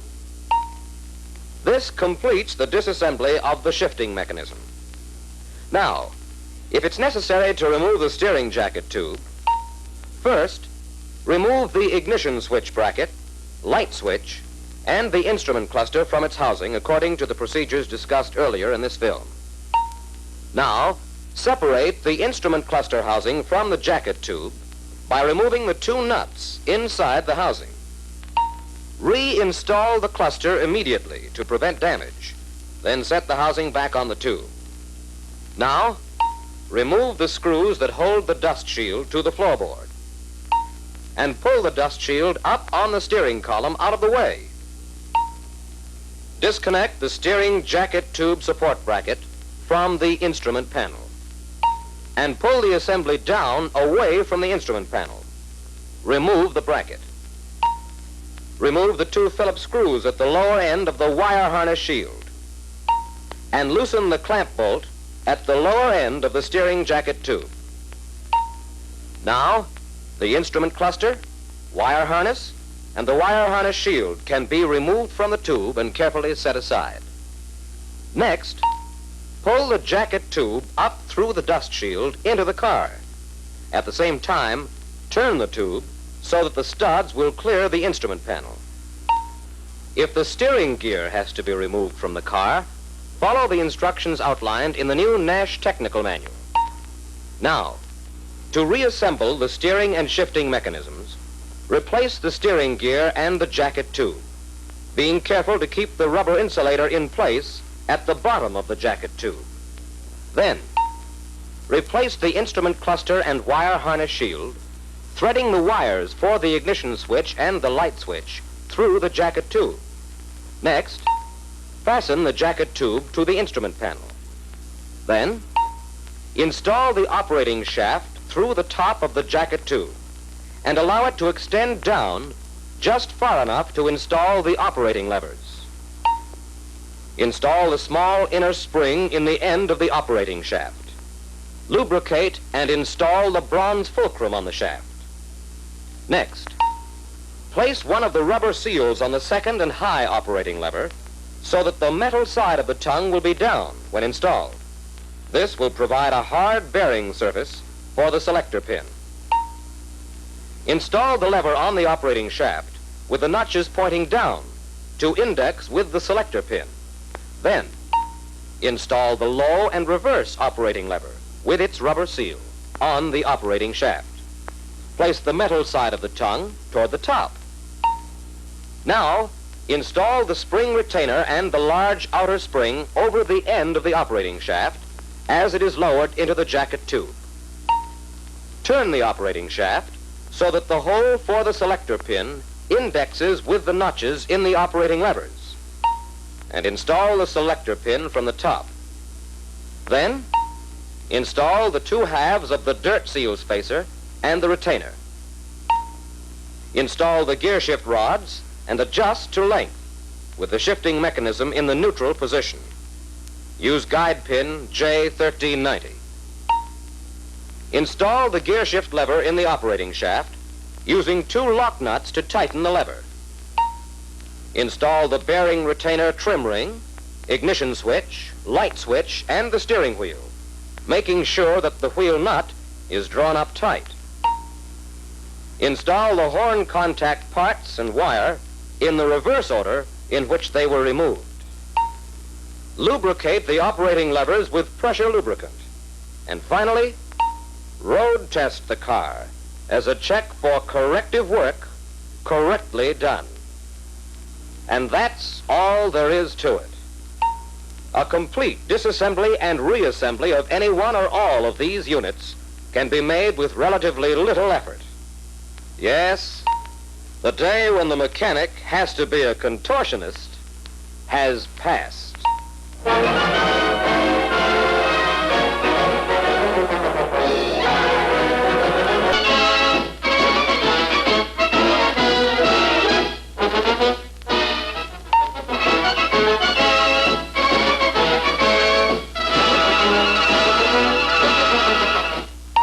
New car announcement time, 1949. People everywhere find that their dreams of a truly post-war car have become a reality. At Nash dealerships, the 1949 Air Flight models prove their right to a top-ranking place among the headlines. Sales room visitors find new beauty, new comfort, new convenience in these Air Flight models. Find them truly the cars of the year. Across the country, as Nash service craftsmen gather around the new car, their interest is focused on a different approach, an approach important to them and to the owner. The prospective buyer admires the sweep of massive fenders. However, the important point to the Nash service craftsman is, how readily can those fenders be repaired or replaced? And here's the answer to that question. In case of a crash, the front fender is very easily worked on. It can be rolled out or bumped out with the fender on the car. Only a fender beyond repair must be replaced. To remove the old fender, first, disconnect the parking lamp and frame assembly by removing the 3 nuts from underneath the fender. Then, remove the headlamp door and body assembly from the fender and grille panel. Caution: place a cloth beneath the parking lamp assembly to protect the finish of the radiator grille panel. Disconnect the antenna lead at the antenna and remove the antenna from the mounting bracket at the wheelhouse panel. Then, remove the mounting nut and seal from the top of the fender and pull the antenna down through the bottom. Now, disconnect the front fender skirt brace rods and the brace rod which is attached to the front bumper. Remove the bolts that fasten the fender to the grille panel. Then, remove the upper right radiator baffle from the wheelhouse panel extension and disconnect the front sheet metal brace rod at the fender and cross tie plate. Now, remove the screws which hold the fender to the body pillar and the front wheelhouse panels. This allows you to lift the fender from the car. The lower fender molding can be removed from the fender after the fender is removed from the car. To install a fender, reverse the operations for removing. In the case of a severe crash, the entire front fender and grille assembly can be removed, if required, with little effort. In this case, the first thing you do is to disconnect the hood cable from the release lever and pull the cable through the grommets at the side of the left fender. Then, remove the battery and battery box. You will notice that the two rear battery bolts also fasten the front wheelhouse extension to the wheelhouse panel. Just remove them. Now disconnect the horn leads at the horn relay and the headlight and parking light leads at the junction of the left front wheelhouse extension panel. Disconnect the antenna lead from the antenna and the antenna from the mounting bracket. On the 4960 series, the auxiliary radiator tank must be removed. On the 4940 and 60 series, disconnect the radiator core at the top by removing the radiator to cross tie plate screw. Now, disconnect the two front fender skirt brace rods from the brackets on the right and left wheelhouse panels. Then, disconnect the front fender brace rods at the two bumper ends and remove the two radiator air baffles from below the radiator core. Now, disconnect the front brace rod from the lower brace rod bracket and remove the screws that fasten the rear of the fender to the body pillar. This must be done on both sides. Then, remove the screws holding the fenders to the wheelhouse panels and the screws holding the panels to the extensions. Finally, remove the screws beneath the fenders which hold the assembly to the body extension braces. If the procedure has been followed as we've already outlined, the entire front end assembly now can be lifted from the front of the car. With the entire front assembly out of the way, the radiator can easily be removed and major repairs to the front end handled very conveniently. Now, let's review the construction of the rear fenders. They are welded and bolted to the body, forming an integral part of the body. In case of a crash, these fenders can be repaired, as you have done in the past, or they can be removed and replaced. If the crash requires the replacement of a section, the damaged section can be cut out and a new one welded in its place. Of course, the new section can be cut from a new fender, which will save the time of replacing the complete fender. But if the damage is so great that a complete new fender is required, here's how you go about that job. First, remove the belt molding. You do this by lifting the molding up over the molding retainers. Then, remove the retainers from the body. Now, remove a portion of the trunk sealer rubber from the channel. Remove only the section from the lower deck panel to a point just above the top of the fender. Loosen the insulation in the tool compartment to expose for removal the two bolts in the lower rear deck panel. Next, remove the rear bumper assembly. You are now ready to mill out the welds from the fender. To do this, use this new milling tool, J-3041. It has been designed to fit a 1/4-inch electric drill. The rear fender is spot welded to the rear quarter panel, starting at the lower rear fender skirt, extending up the rear deck opening, along the belt molding line, down the body pillar, and to the side sill apron. Mill these spot welds, being careful to mill through only one thickness of the metal. The fender can now be removed from the body without distorting the section of the rear quarter panel where the new fender must be attached. Before installing the new fender, smooth and clean off the body surface where the new fender will be attached. See that the surface is straight so that it will line up with the new fender. Now remove the rear quarter side trim. Before attaching the fender, Apply a suitable weld primer to the mating surfaces where the fender is to be welded. Also, place along the belt molding line a coating of Nash body sealer. Use drifts or dowel pins to place the new fender into position. There are 3 locating holes, 1/4-inch diameter, in the fender and rear quarter panel for this purpose. Now, install the 2 bolts that fasten the fender to the lower rear deck panel. Then, clamp the front of the fender to the rear body pillar. Notice that there are holes already drilled in the fender for the belt molding retainer screws. Now, put marks on the fender, approximately 2 1/2 inches apart, between these holes and in line with them. Next, drill holes 3/16 of an inch in diameter through the fender flange and the body at the points you have marked. Sufficient rust-protected screws, flat washers, lock washers, and nuts with rubber seal washers are provided with each service fender to complete the job. Insert these screws from the outside and draw them up with a light tension. Now, clamp the trunk and fender sealer rubber flanges together just to the width of the sealer rubber. You have some welding jobs to do now, so use asbestos putty to protect the metal around the areas to be welded. First, weld at the inside of the rubber seal channel. Caution, take the utmost care, especially if acetylene is used, to keep the heat at a minimum. Now, weld the front of the fender to the body pillar, and then weld the side sill apron to the fender flange. If you have been careful with the heat while welding, all you have to do now is mask the job and refinish, using only Nash recommended paints and following the instructions contained in the body section of your 1949 Nash Technical Service Manual. Apply sufficient Nash body sealer on the underside and along the area where the fender contacts the body.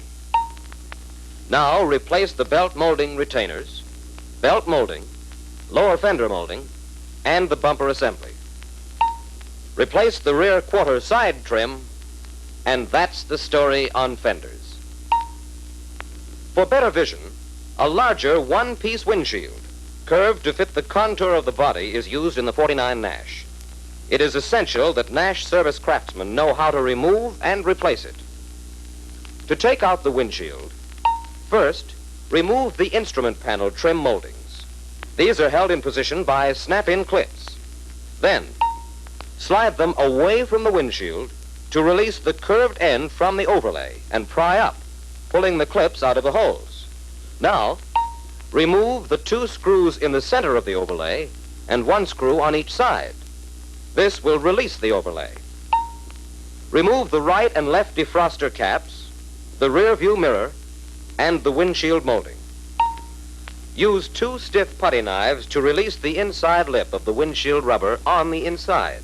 Now, cautiously, push the windshield to the outside. After this, remove the sliding clip from the top of the windshield reveal molding. Then, remove the rubber channel and stainless steel molding from the glass. To do this, pull the rubber away from the glass about 1/2 inch at the split end of the reveal molding and turn the lip down to pull out the molding. To install the windshield, cut a piece of 1/2 inch plywood to form a C to assist in fitting the rubber to the glass. Install the rubber channel over one end of the glass, using one of the C-clamps to hold the rubber in place. Now, stretch the rubber to the other end of the glass and use another C-clamp. Then install the remaining section of the channel. Apply liquid soap to the center groove of the rubber channel and insert one end of the reveal molding. Tie 2 strings around the center of the windshield to hold the rubber and molding in place. With a wedge stick, open the groove in the rubber channel to let the reveal molding center flange enter the groove. Tape the nose of a wide nose plier and apply pressure to force the reveal molding down into the rubber channel. The tape will protect the reveal molding from scratches. Insert a string in the lip groove from top center to bottom center on one side and another string on the other side in the same way. Cross the strings at the top and bottom. Now, Center the windshield to the opening in the car body with the strings to the inside. With pressure applied from the outside, pull the strings from the inside, thereby lifting the lip of the rubber over the windshield opening flange. Install the windshield finish molding, rear view mirror, defroster caps, overlay, and the trim moldings. And that completes the job. There you have it. A quick summary of some important service operations on the 1949 Nash. Still more information on these subjects is contained in the new 1949 Nash Technical Service Manual. Get your copy. Read it.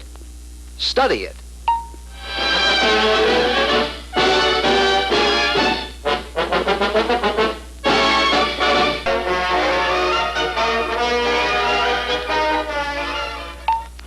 Every interview between a salesman and a prospect ends in a sale. Either the prospect sells us the idea that he doesn't want to buy, or we sell him that he does, and the prospect signs the order because he's been convinced that Nash will satisfy his wants. Since getting the signed order is the only way our selling pays off, it is mighty important for us to know all we can about closing the sale. Closing really begins at the start of the sale. And all of our sales talk, our demonstration, yes, every word, everything we do should be aimed at getting the order. Let's put it this way. From his first contact with the prospect, the good salesman guides the prospect along a road which definitely leads to a signed order. But, you ask, just how do I do this? How do I begin closing at the start of the sale? How do I keep the prospect moving toward the close as I present and demonstrate the car? Well, the answer is, you must understand what's going on in the prospect's mind, because buying is a process of feeling, thinking, gathering facts, and finally making a decision to buy or not to buy. Maybe this sounds complicated, but it really isn't. And to close more sales, it is necessary that you thoroughly understand the prospect's buying process, so that you can sell in step with his buying. This buying process is exactly what you and I go through every time we buy anything. Let's examine the steps you yourself take when you are a buyer. For example, let's suppose you own a radio phonograph combination. It's a good instrument and you've gotten a great deal of enjoyment from it. But one evening you visit some friends who have purchased a television set, and all evening long you sit and watch the programs. You enjoy it. You think it's wonderful. A few days later, you see a television set being delivered to your neighbors. Next, you hear of other friends who have bought one. Soon, your radio phonograph combination that was once so wonderful no longer satisfies you. It doesn't give you pictures. So, you are unhappy. You are dissatisfied. You want a television set. Now, that is the beginning of anyone's buying anything. First, the prospect is dissatisfied. He feels a want for the product or service that will remove his dissatisfaction. Now, having felt the want for a television set, you next begin to consider, what make will I buy? Where will I buy it? So you begin to read advertisements. You talk to your friends who have television sets. You look in shop windows. You probably drop into several stores to look at sets. But you make a great point of telling the salesman, oh, I'm not interested, I'm just looking. Actually, you are in the second step of the buying process, when the prospect gathers facts and information on which to base his selection. Finally, you decide on the make you want, and you go to the store you have selected to place your order. At this point, you want to be reassured you have made the right choice. You want the salesman to explain thoroughly all the features of the set you have decided to buy. If he is a good salesman, he does. And by his demonstration of its features, he convinces you it's just the set you want. It meets your every need, and you are ready to buy. But wait. Now he quotes the price and tells you what he will allow you for your radio phonograph combination as a trade-in. Oh, what a shock. You had no idea they'd allow you so little, or that the money difference would be so much. You think, what'll I do? Shall I buy or not? Should I try another store and consider another make? And at that moment, you are in the third step of the buying process, when the prospect weighs the facts to arrive at a final decision of to buy or not to buy. You ask yourself, shall I buy this television set? Or shall I leave the money in the bank for an emergency?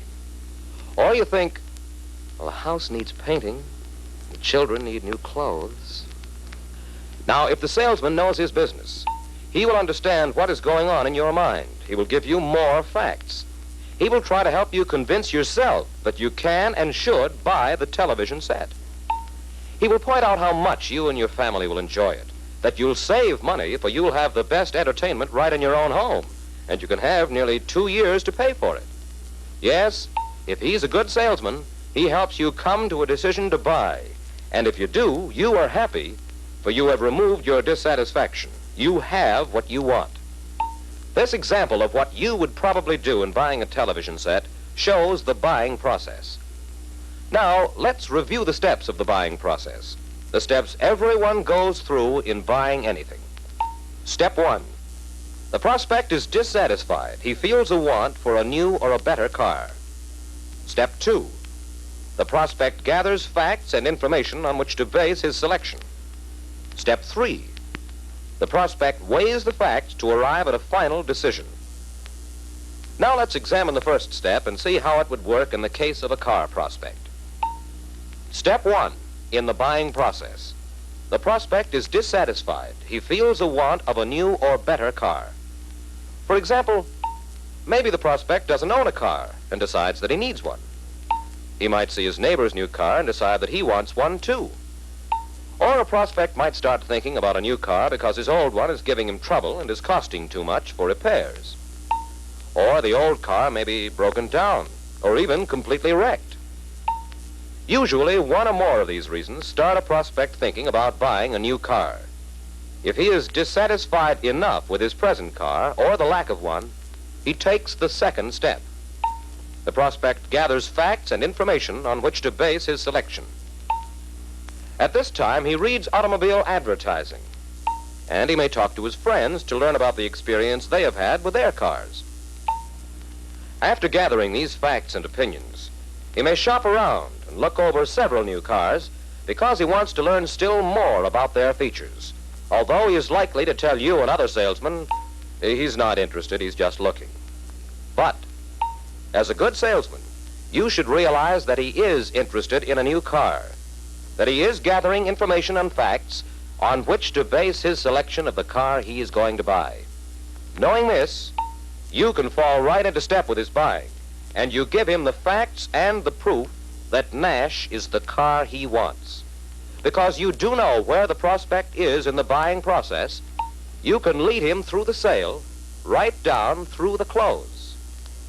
To do this, you will want to use all the how to sell information given in the 4 films, helping people buy, what and why people buy, how to prepare for the demonstration, and how to make the demonstration.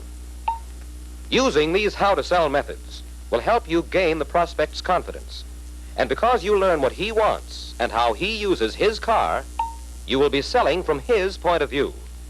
In your sales talk and demonstration, you will give him the facts and information he wants to learn about so that when he comes to the third step of weighing the facts to arrive at a final decision, you will be more successful in getting the signed order because your selling has been in step with his buying. You have led the prospect to the decision that Nash is the car for him. So, when you meet a new prospect, first, determine which buying step he is in. For if he is in step 2, gathering facts, and you are in step 3, trying to close, you won't be successful. He isn't that far along in his buying process. Many of the people you talk to in your sales contacts outside the dealership may not even be considering buying a new car. In this case, it is up to you to start them to thinking of buying by causing them to become dissatisfied with their old cars, then making them want a new Nash. You can get them interested by first pointing out that a new Nash will save them money on repairs, on gas and oil, also on replacements, such as tires and battery.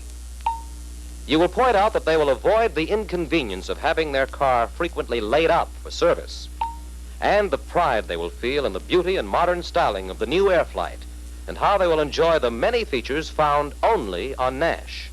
Yes, You can walk up to perfect strangers, many of whom will not even be thinking about buying a car, and you can start them into the first step of the buying process by making them dissatisfied with their present car and getting them interested in a new Nash.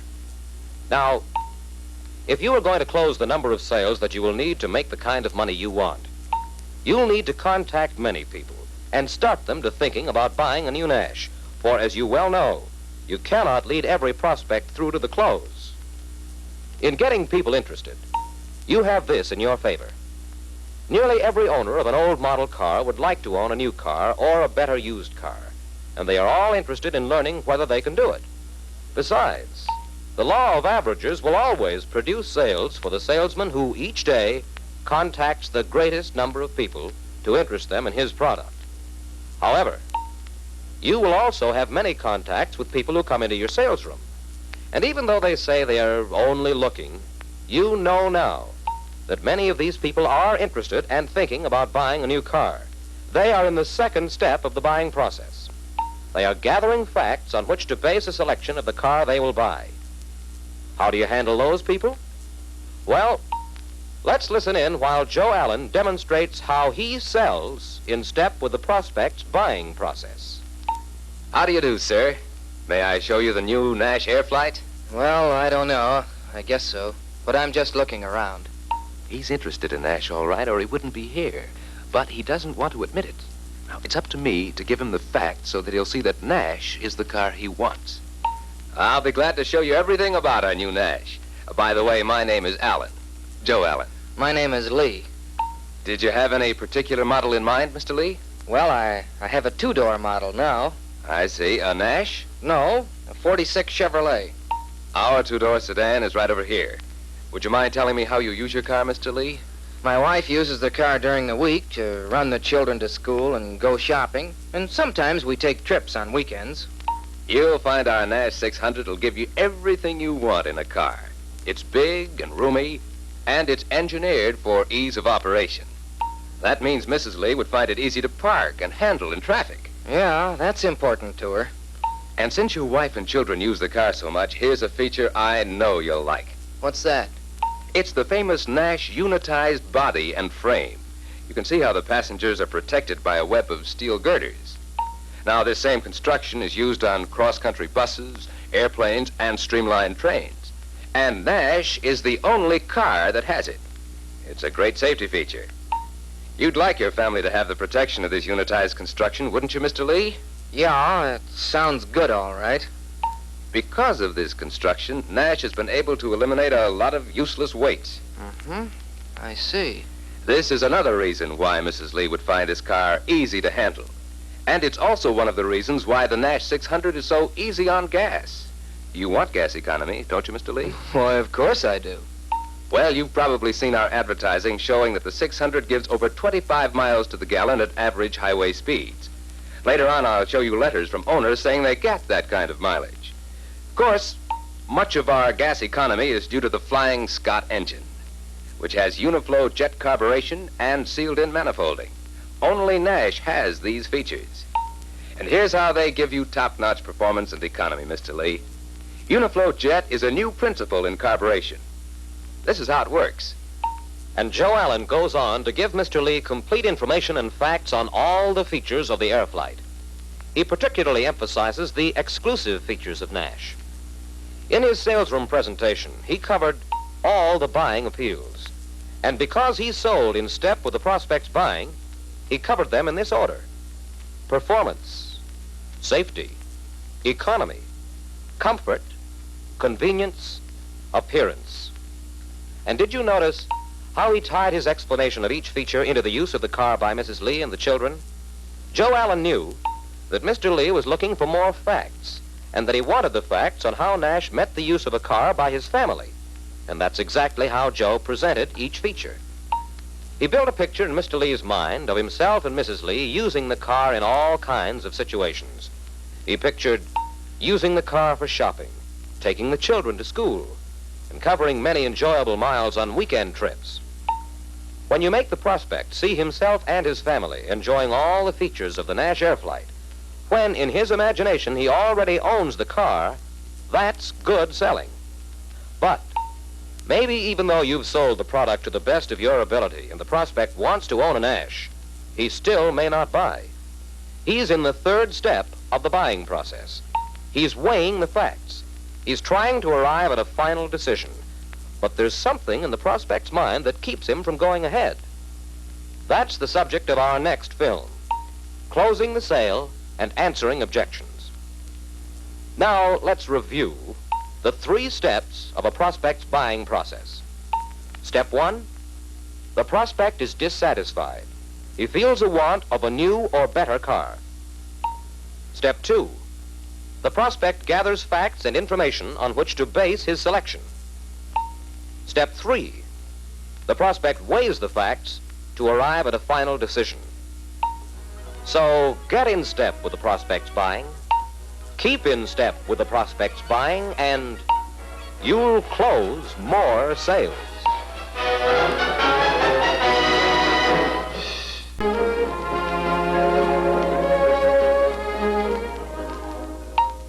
Sometime or other in his selling experience, every salesman faces the problem that we find Jim Williams, Nash salesman, talking over with his boss, the dealer. I gave him what I thought was a good selling. I pointed out all the important features, but no matter what I showed him, it didn't seem to interest him. Tell me about it from the beginning, Jim. Well, I was on the floor when the prospect dropped in. Said he'd heard about the new Nash Air Flight and would like to see it. I introduced myself, found out his name was Blake, and started showing him the 600 four-door sedan. It has a 6-cylinder engine, developing 82 horsepower with Uniflow jet carburation and a built-in manifold. The Nash Air Flight is the only car in the low-price field with coil springs on all 4 wheels. You see, unitized construction makes the frame and body one solid welded unit of heavy steel girders. Here's the new uniscope, where Nash has grouped the instruments most frequently used by the driver. I showed him the whole car, but when I tried to arrange for a demonstration, he said, No, that won't be necessary, Mr. Williams. I'm just looking around and I have to hurry along now. Thanks very much for your trouble. I may get in touch with you later. I had a feeling he wasn't getting interested, but I couldn't figure out what was wrong. Well, Jim, you covered the Nash Air Flight features all right, but I don't think you showed Mr. Blake what he really came in to see. What do you mean? I showed him the whole car and... Wait a minute, Jim. Let's forget cars for a moment and analyze what people actually look for when they buy anything. Now, when we stop to think about it, we know what they are, but let's review them.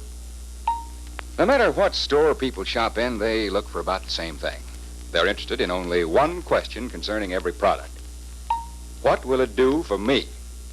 And people will buy only from salesmen who answer that question to their satisfaction. Now, take soap, for example. The manufacturer doesn't try to present the chemicals in it. People wouldn't understand them. They sell what the soap will do for the user. No matter what the soap is made of, it's sold in terms like these.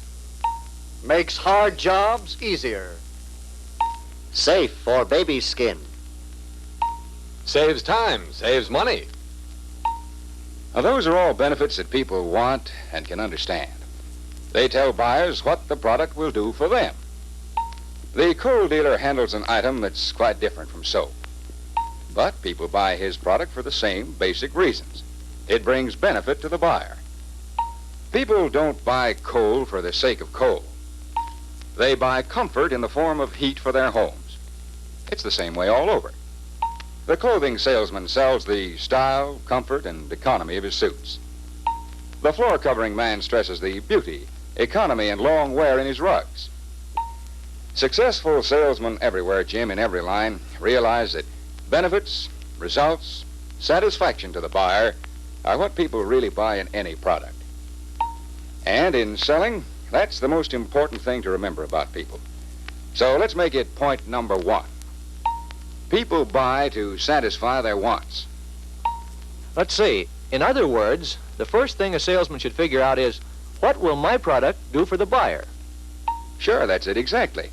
And the benefits that people look for in all products are pretty much the same. Whether it's an automobile, a refrigerator, a pair of shoes, or anything else, the reasons why people buy can be boiled down to practically the same 6 basic appeals. People buy for style and beauty, the first thing that meets the eye. Now, if the product's style and beauty appeal to the prospect, it induces him to look further and begins to create a desire for ownership. People want comfort for themselves and for their families. Coal, furniture, home insulation, and many other products are bought mainly because people will pay to be comfortable. And people want convenience.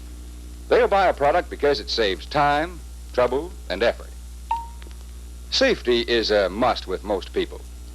It's a basic human desire to want to live safe and unharmed, and to protect those in our care. Everyone wants economy, to save money, to get good dollar value, and to keep down operating costs. Finally, people want performance, the ability of a product to handle well, to do its job, and to do it better than a competitive product. So let's put down as point number 2 the basic benefits that people want in most products. And that especially appeals to buyers of automobiles. People buy for style and beauty, comfort, convenience, safety, economy, and performance. Now, they're called buying motives or buying appeals, Jim, because they are the basic reasons why people buy. Well, so much for analyzing the reasons why people buy. Now, here's where we come in as salesmen. It's up to us to form the bridge between what the prospect wants and what we have to sell. So the next thing we have to do is connect the reasons why people buy with the Nash features that satisfy each reason.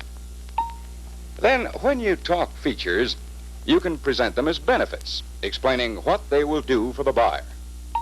Now, take safety as an example.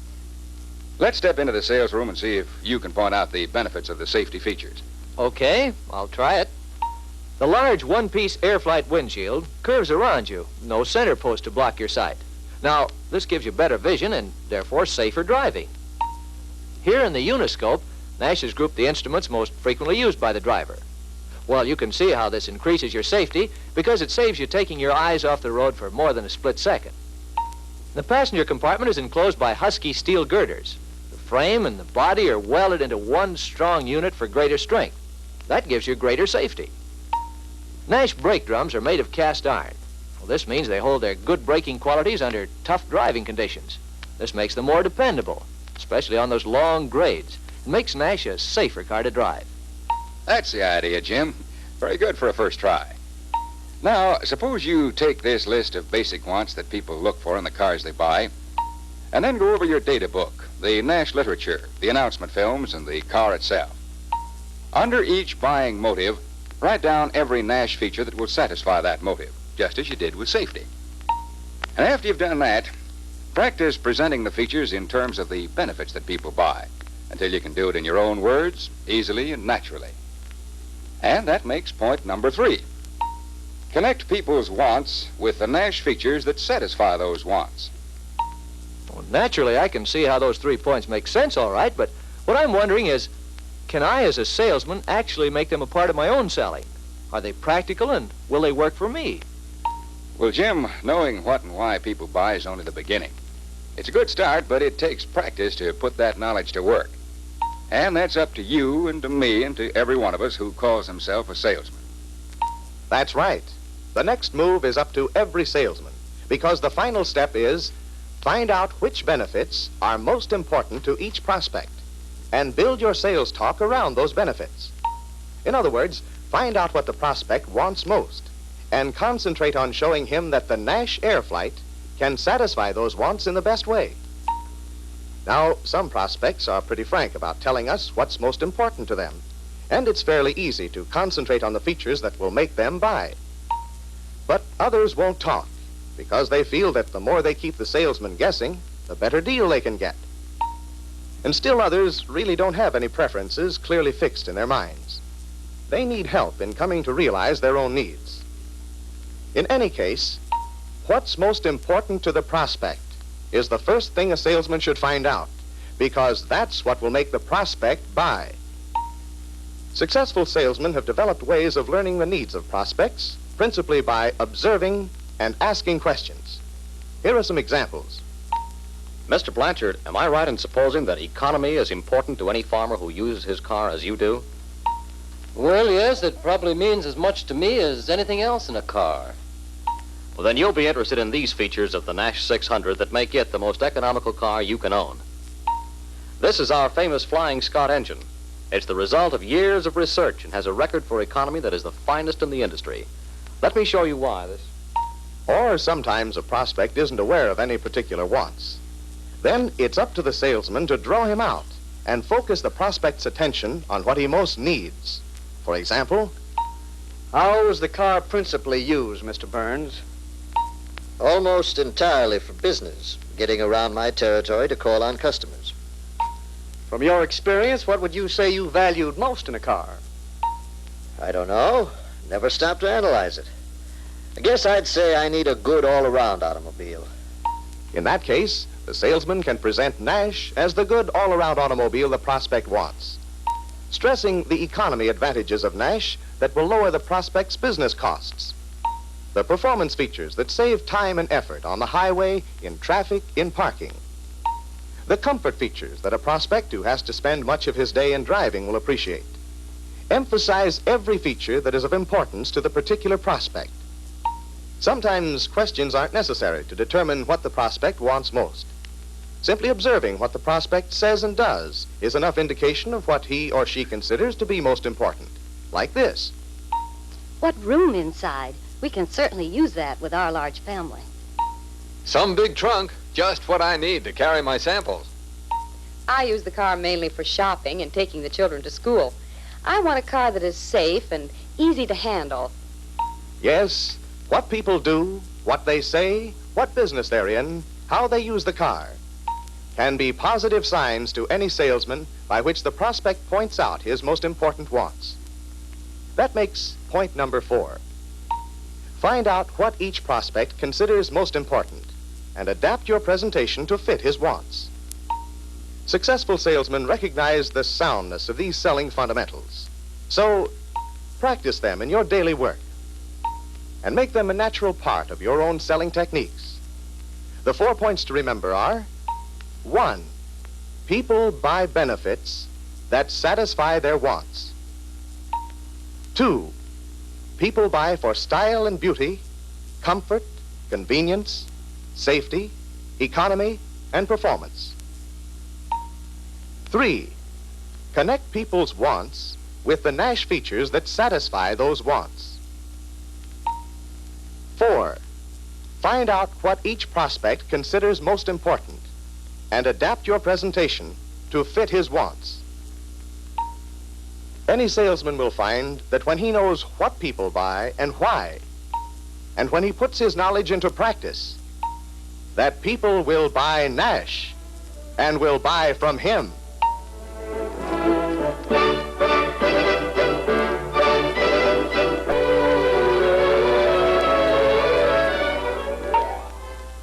Have you taken the time recently to stop and think about what selling really is?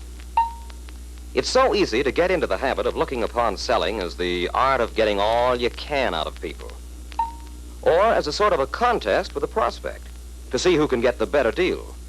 But this is not the purpose of selling. Selling is, first of all, a helpful service.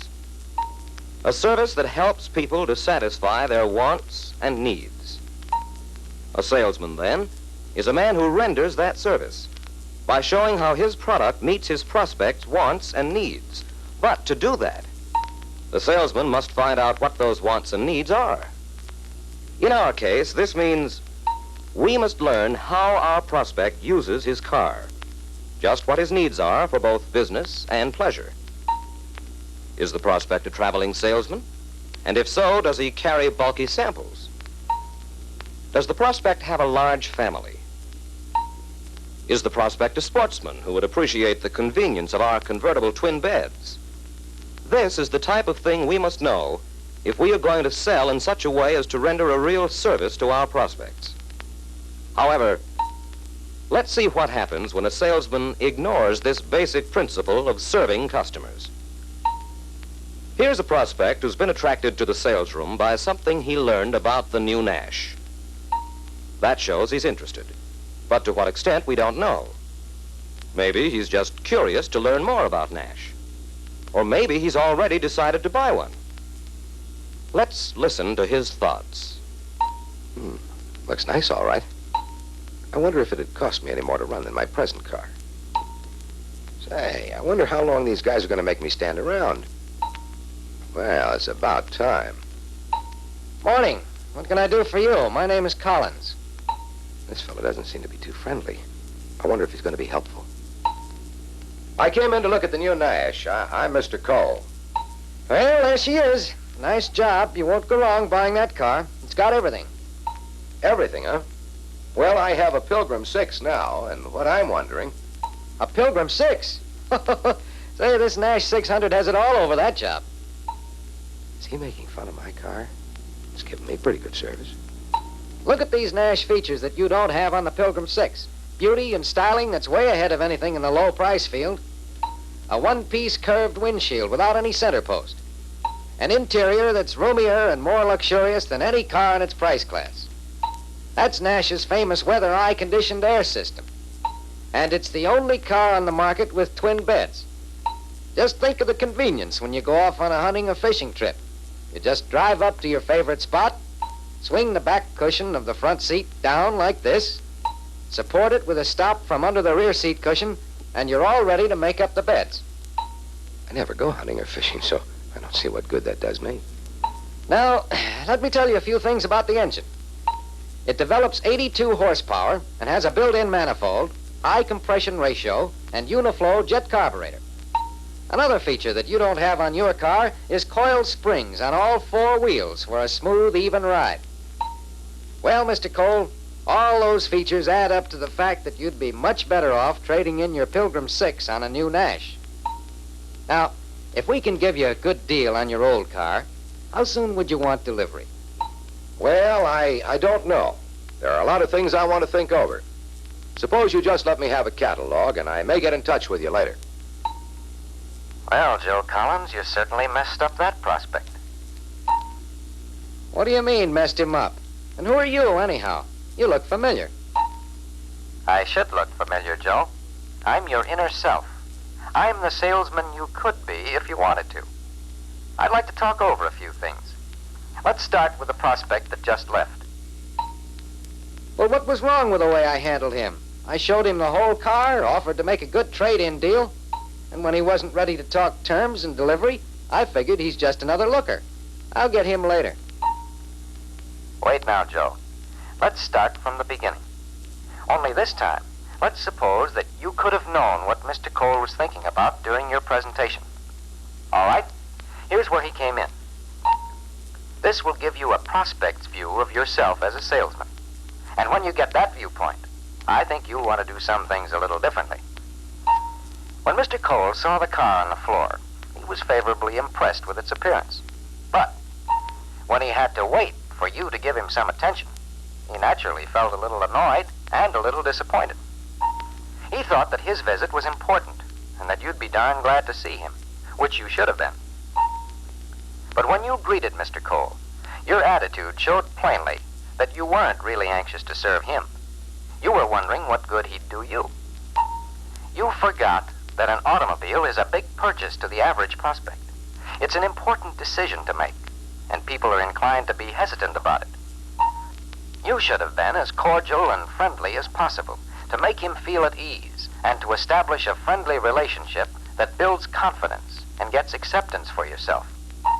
Then, when Mr. Cole mentioned his Pilgrim 6, you tore into it as though he had used very poor judgment in buying the car and keeping it as long as he did.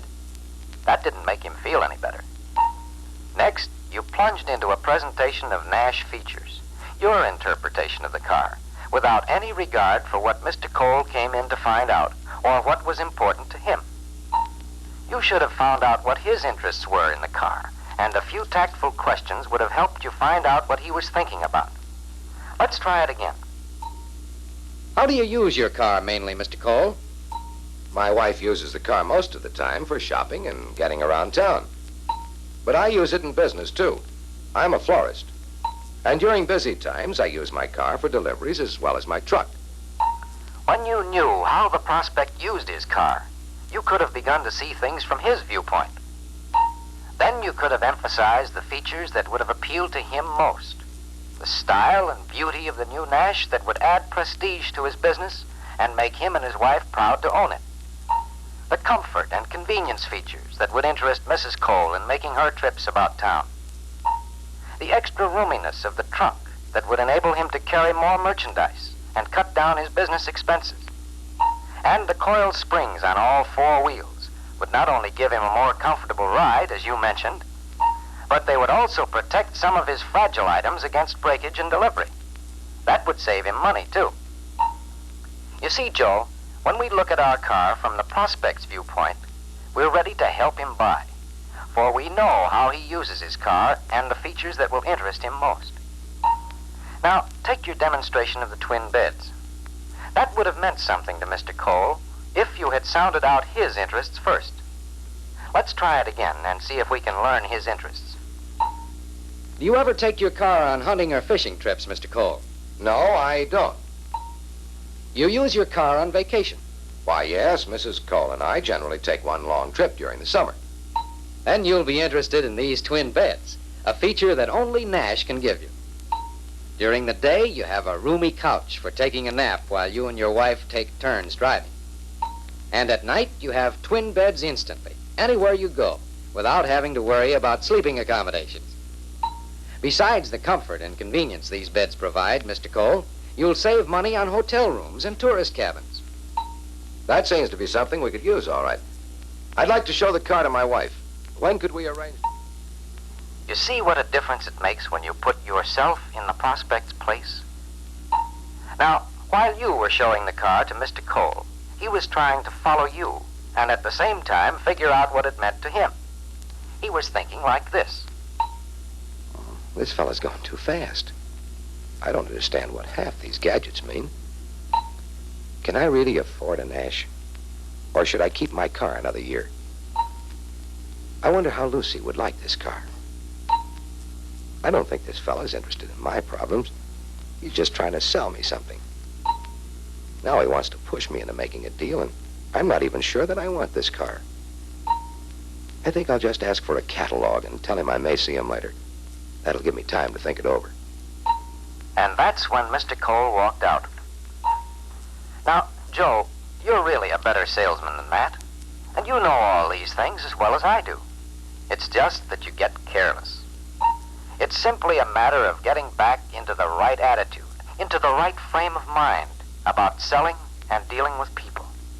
When you really serve people, most of your contacts will have a happy ending. Yes, as every salesman knows, Joe got some pretty good reminders. Greet the prospect promptly and cordially. Be natural about it. Keep a smile in your voice as well as on your face. Give him the attention that he expects and deserves. Be patient in finding out what he wants to know. That puts the prospect at ease and gets you off to a good start. In other words, establish a friendly relationship that builds confidence and acceptance. When you've done that, you've sold yourself, and the prospect is then ready and willing to consider your product. Keep looking at things from his standpoint, what he's interested in, what you can do for him. And present the car in such a way that you show the prospect that you understand what he wants and are able to fill his needs. That's selling with the right attitude from the prospect's point of view. And it's the highest type of salesmanship because it's helping people to buy. It's rendering them a real service.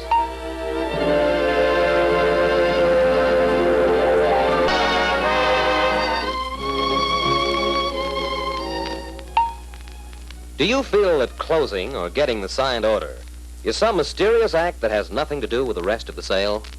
Some salesmen do. They seem to think that closing is a time when some magic must be worked to get the prospect to say yes and part with his money. Salesmen who think this way usually have a great fear of closing. In fact, their fear is so great that they are afraid to ask for the order and frequently don't. Now, if you were one of those salesmen who was afraid to ask for the order, Let us once and for all help you to get rid of that fear. Let's analyze this matter of closing and see what it is and how you do it. First, remember that closing is just another step in the selling process. It is not a big, important moment, nor is it magic.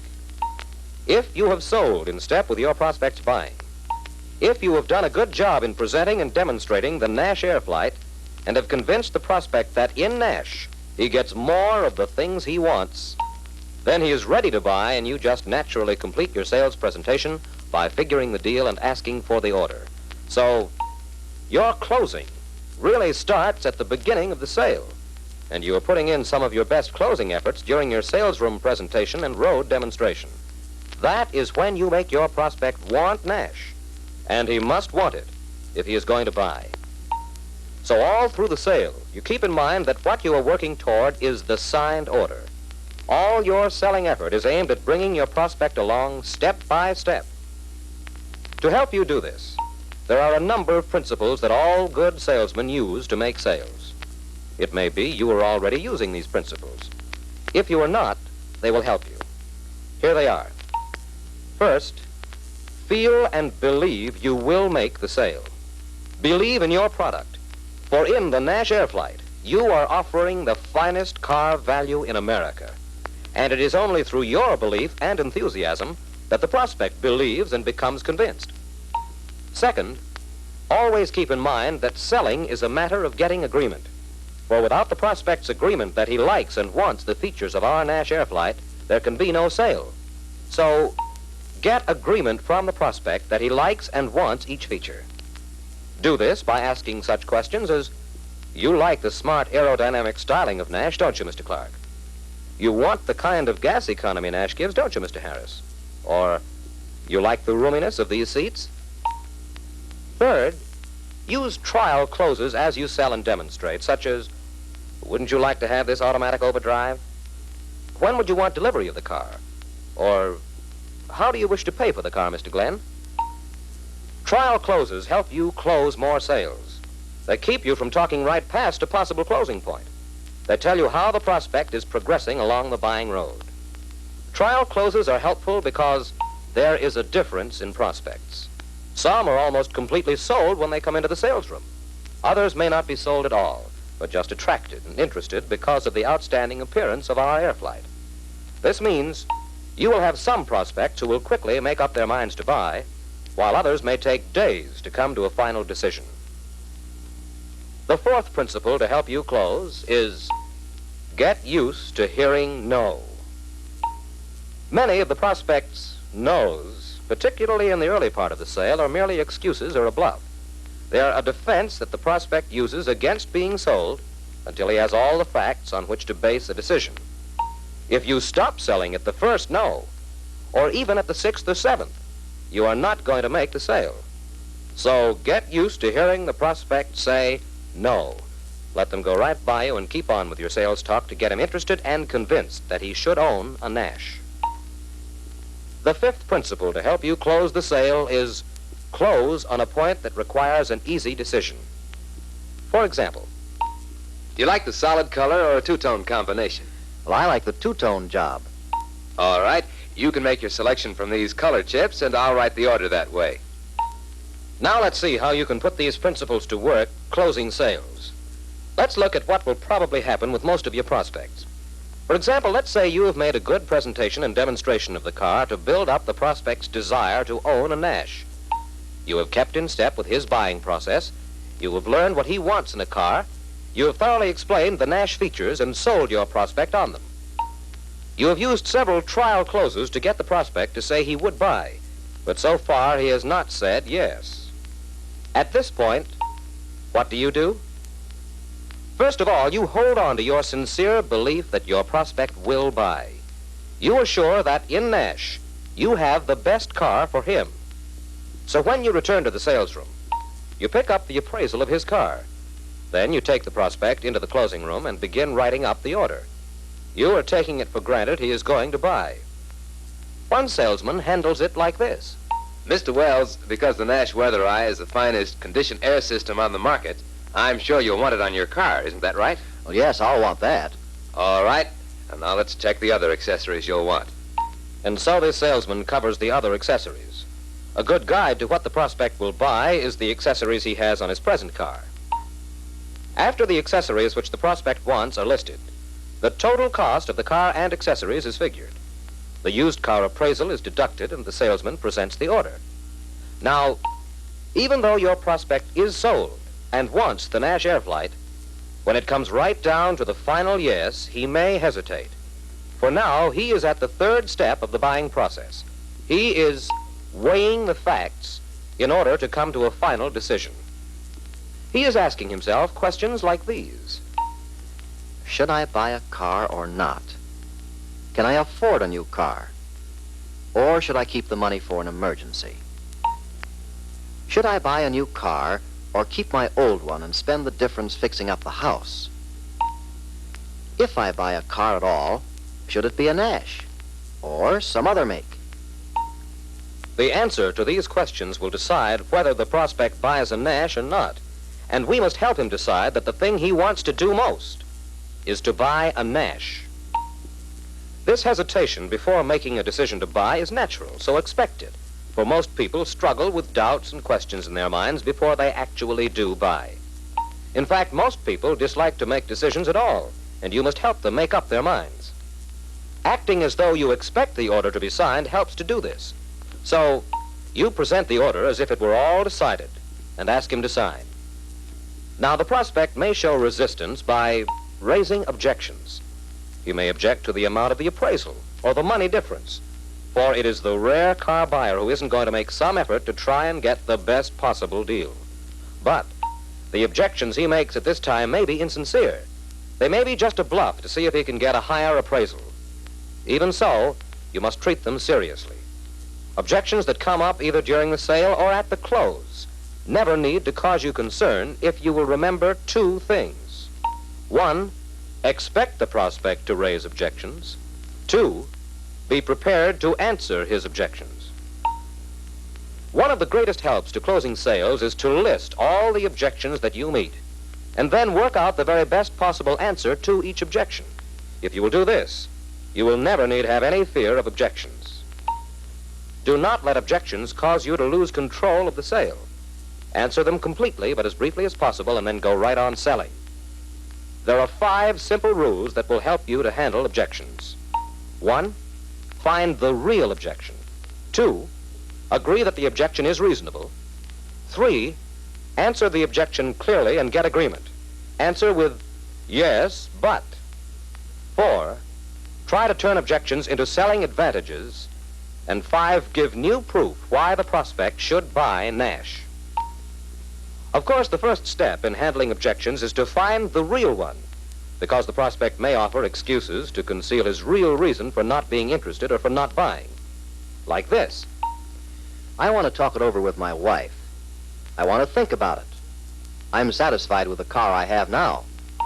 Usually, these are only excuses or put-offs. It is the prospect's way of getting rid of the salesman. In dealing with these, first, agree with the prospect as far as possible. Start your answer with phrases like, yes, but, or, well, I understand why you might look at it that way, but have you thought of this? And then go on to show the prospect new reasons why he should buy a Nash. Never argue with the prospect. Argument only loses sales and loses friends. Use the yes, but method and avoid arguments. And don't question his sincerity. Answer the prospect's excuses in such a way that you show regard for his opinion. Again, use the yes, but method. You can say, yes, I can see how you'd think that, but have you looked at it this way? Then go on to give him new reasons why he should consider buying Nash. Now let's review what we have covered up to this point. First, tips on closing the sale. Closing begins at the start of the sale. The surest way to close is good presentation and demonstration throughout. Feel and believe you will make the sale. Get agreement on each point. Use trial closes. Keep in step with the prospect's buying. Close on a point that requires an easy decision. Get used to hearing no and keep on selling. Now, tips on handling objections. Expect to get objections.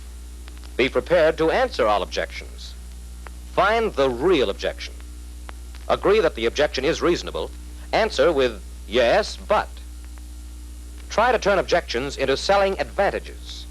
Give new proof why the prospect should buy Nash. Never argue with the prospect. Never question the prospect's sincerity.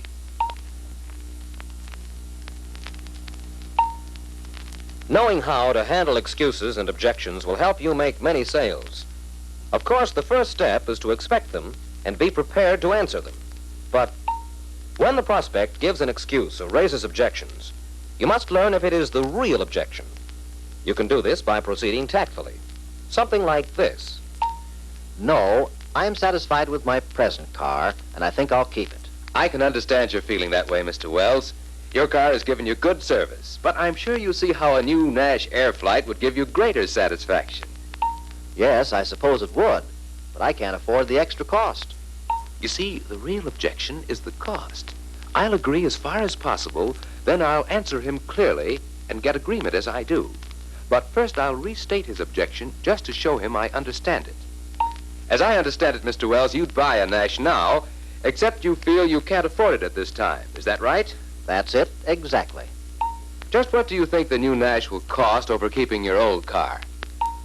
Well, you said the Nash would cost me my car plus $1,000. Yes, that's right. So if I buy the new car, I'd have to spend $1,000. And for that money, I'd rather keep the old one. Yes, I can see why you might think that, Mr. Wells. But I know you expected to pay some money difference for a new car. Just how much did you think it would be? Well, I certainly thought my car and $800 would get me a new car. So then there's only $200 difference from what you expected to pay. Yes, I guess that's right. Have you stopped to consider, Mr. Wells, that by buying a new Nash, you would save all of that $200 or more? Well, how do you figure that? Let's look at it this way. Your car is 3 years old. You probably already have put repairs on it, and I don't imagine it's giving you the gas and oil mileage or the satisfaction it did when it was new. Is that right? Yes, I have put some expense on the car. And we both know that it's going to continue unless you keep putting additional expense on your car. Isn't that so? Yes, I suppose that's right. Mr. Wells, I know you realize that a new Nash will save you repair expense and that it will give you big savings on gas and oil. Besides, buying a new Nash at this time will very likely save you the expense of a new battery and a set of tires. So you can see how these savings would easily equal $200, possibly even more. Doesn't that seem reasonable? Well, there would be a saving, I suppose. In addition, you and your family will be enjoying the roominess and the wonderful ride that you like so much today. You'll have the comfort of the weather-eye conditioned air system, and you'll get a real thrill in driving a car that is so modern in its beauty and styling and has the flashing performance of the Nash Air Flight. You can use our convenient finance plan to cover the difference, or would you prefer to pay cash? I'll pay cash. Thank you, Mr. Wells. I'll write the order that way. And so the salesman closed the deal because he expected objections and was prepared to handle them. He was prepared to give proof and help the prospect decide to buy a Nash. First, the salesman found the real objection by asking a few tactful questions. The prospect wanted a new Nash, but he didn't feel he could afford the money difference. Then the salesman agreed with the prospect as far as possible. He didn't argue, and he made the prospect realize that he did not question his sincerity. Next, the salesman answered the objection clearly and got the prospect to agree on each point as he went. And finally, he took it for granted the prospect would buy. He asked for the order. He didn't wait for the prospect to think up new reasons why he couldn't buy. He summed up the principal features of Nash in terms of the buying appeals the prospect was most interested in. And when he used a trial close to test the prospect's reaction by asking his choice of cash or terms, he got a favorable decision, and that meant he closed the sale. Now, if a prospect doesn't buy, don't give up. Keep right on selling. You can still get the order by taking 2 more steps. First, get help from your dealer or sales manager. Some prospects like to deal with the boss, and his support may close the sale. Second, if the prospect leaves without buying, follow him up quickly with new slants and keep selling.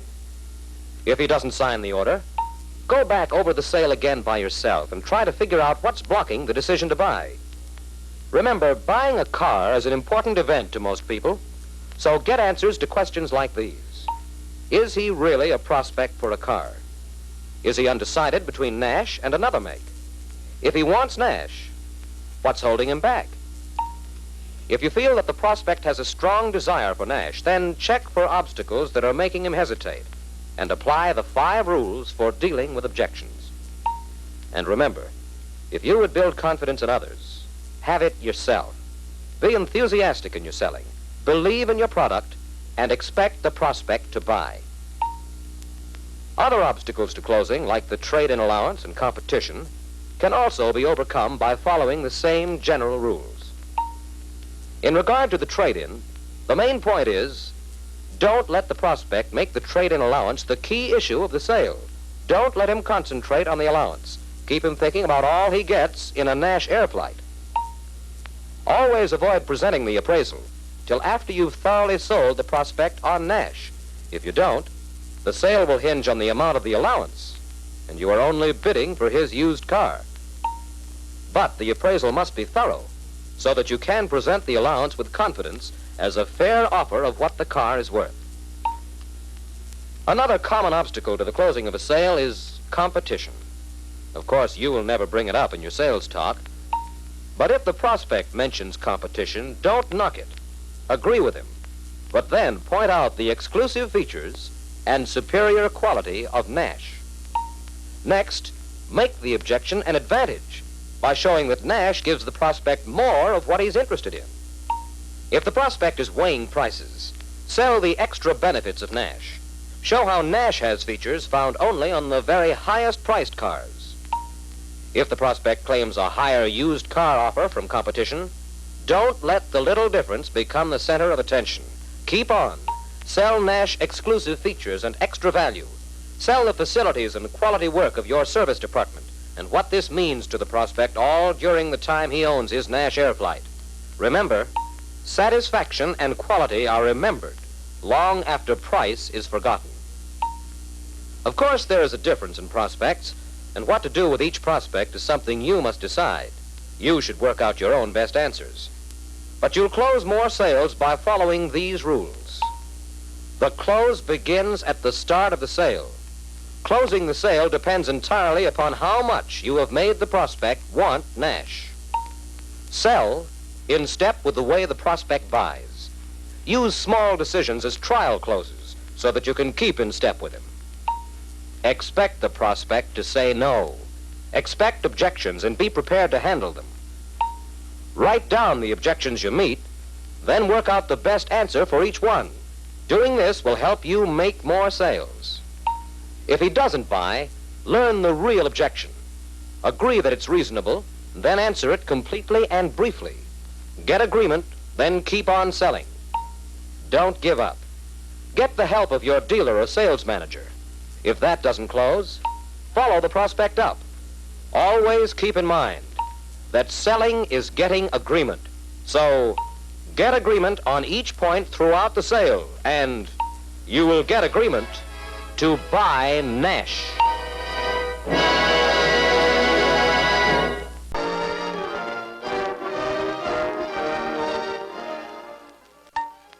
If it weren't for trade-ins, most people couldn't afford a new car. About 9 out of 10 sales involve a trade-in. Since this is so, you as a salesman must know how to handle the used car allowance under all situations. Like these. Why don't you trade your car on a new Nash? Well, it all depends on how much you'd allow me for it. I might buy if I could get $1,000 for my car. What I'm interested in is how much you'll give me on my car. There's no use talking until you tell me what you'll allow on my car. Yes, every prospect with a car naturally likes to get as much as possible for it when he trades it on a new automobile. However, the matter of the allowance can largely be overcome by good salesmanship and timing in handling the appraisal. There are 4 steps in the procedure. 1, keep control of the allowance discussion. 2, have the appraisal made. 3, present the deal. 4, overcome any objection. You keep control of the allowance procedure by postponing or delaying discussion of the used car until the prospect has had a thorough selling on the new Nash, because the more completely the prospect has been enthused over our Nash Airflight, the more he'll want to buy it, and the less importance he'll attach to the used car allowance. Don't let the prospect get you just a bid for his used car. The allowance is for payment toward a new Nash, so deal with it only as part of the new car sale. The allowance is also kept under control by dealing with it at the right place. The ideal place is in the sales room, where we have the best new car atmosphere and can get help from the dealer or manager. For the main object is first to make the prospect want to buy our product. But whether we invite the prospect to come to the sales room or the prospect walks in himself, the important thing is not to offer him any allowance till we first have the opportunity to sell the prospect thoroughly on the new Nash. But if the prospect brings up the allowance before we can sell him on Nash, we can proceed something like this. I'll work out a good deal for you as soon as you decide which model you want. Well, I'm interested in your Ambassador sedan, but there's no use talking till you tell me what you'll allow in my car. It's right outside. Then you're ready to buy a Nash if your allowance is satisfactory, is that right? If he allows me $1,700 for my car, I'll buy the Nash. But I won't tell him how much I want. He may give me more.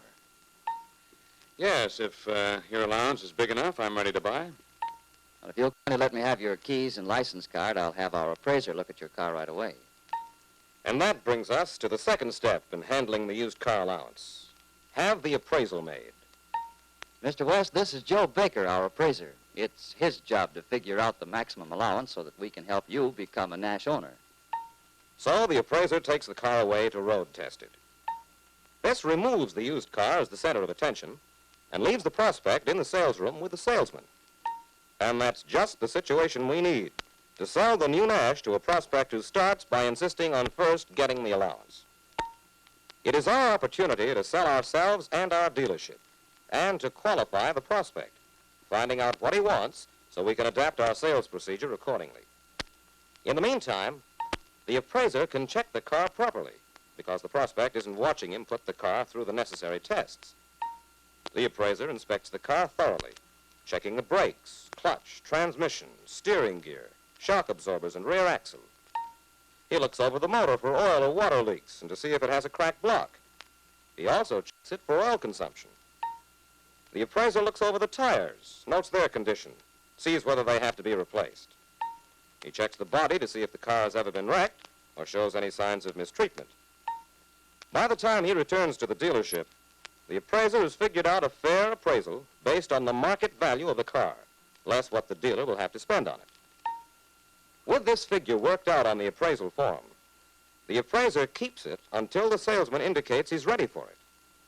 That brings us to the third step in handling the allowance.